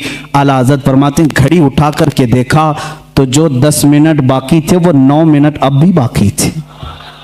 मैंने सोचा घड़ी रुकी तो नहीं, घड़ी बंद तो नहीं। बाहर आकर के जिस घड़ी से भी मिला करके देखा तो टाइम वही चल रहा था। फरमाते ये अल्लाह जिसे चाहे वक्त को घेर दे और अल्लाह जिसके लिए चाहे 1 मिनट को 1 साल के बराबर भी कर दे। यही मेराज रसूल का फलसफा है, मेरे आका सल्लल्लाहु तआला अलैहि वसल्लम का, कि बिस्तर भी रहा गर्म, जंजीर भी हिलती रही, तार्श गए फिर आए मोहम्मद सल्लल्लाहु अलैहि वसल्लम। वक्त को अल्लाह चाहे तो घेर लेता है, रोक लेता है। अजीज़ान गिरामी वक़ार, आला हज़रत रहमतुल्लाह ताला अलैह के इल्म और उनके अमल और उनके तक़वे और उनकी बहुत सारी चीज़ों को मैंने अर्ज़ किया और बतौर बरकत चंद करामात मैं आपके सामने रखता हूँ। अल्लाह ताला ने अपने औलिया को नबियों का परतव बनाकर इस उम्मत में भेजा है, नबियों का परतव बना करके भेजा है। यकीनन वो किसी न किसी नबी का अक्स होते हैं, उनकी मौजज़ात थे और औलिया के करामात होते हैं। एक बार आला हज़रत रहमतुल्लाह ताला अलैह के साथ ऐसा मामला पेश आया कि कई करामात हैं, बहुत सारे। जैसे एक साहब हैं लाहौर के रहने वाले, खुद फरमाते हैं 1920 में उनकी पैदाइश हुई, जिस साल 1 साल था आला हज़रत की ज़िंदगी का। 1921 में आला हज़रत की वफ़ात हुई। वो 1 साल के बच्चे थे, निमोनिया हो गया था, फेफड़े रुक चुके थे, सांस बंद हो गई थी और माँ बाप सारे लोगों ने देखा और एक कपड़े में बांध करके उनको पलंग पर रख दिया। घर में रोना धोना शुरू हो गया।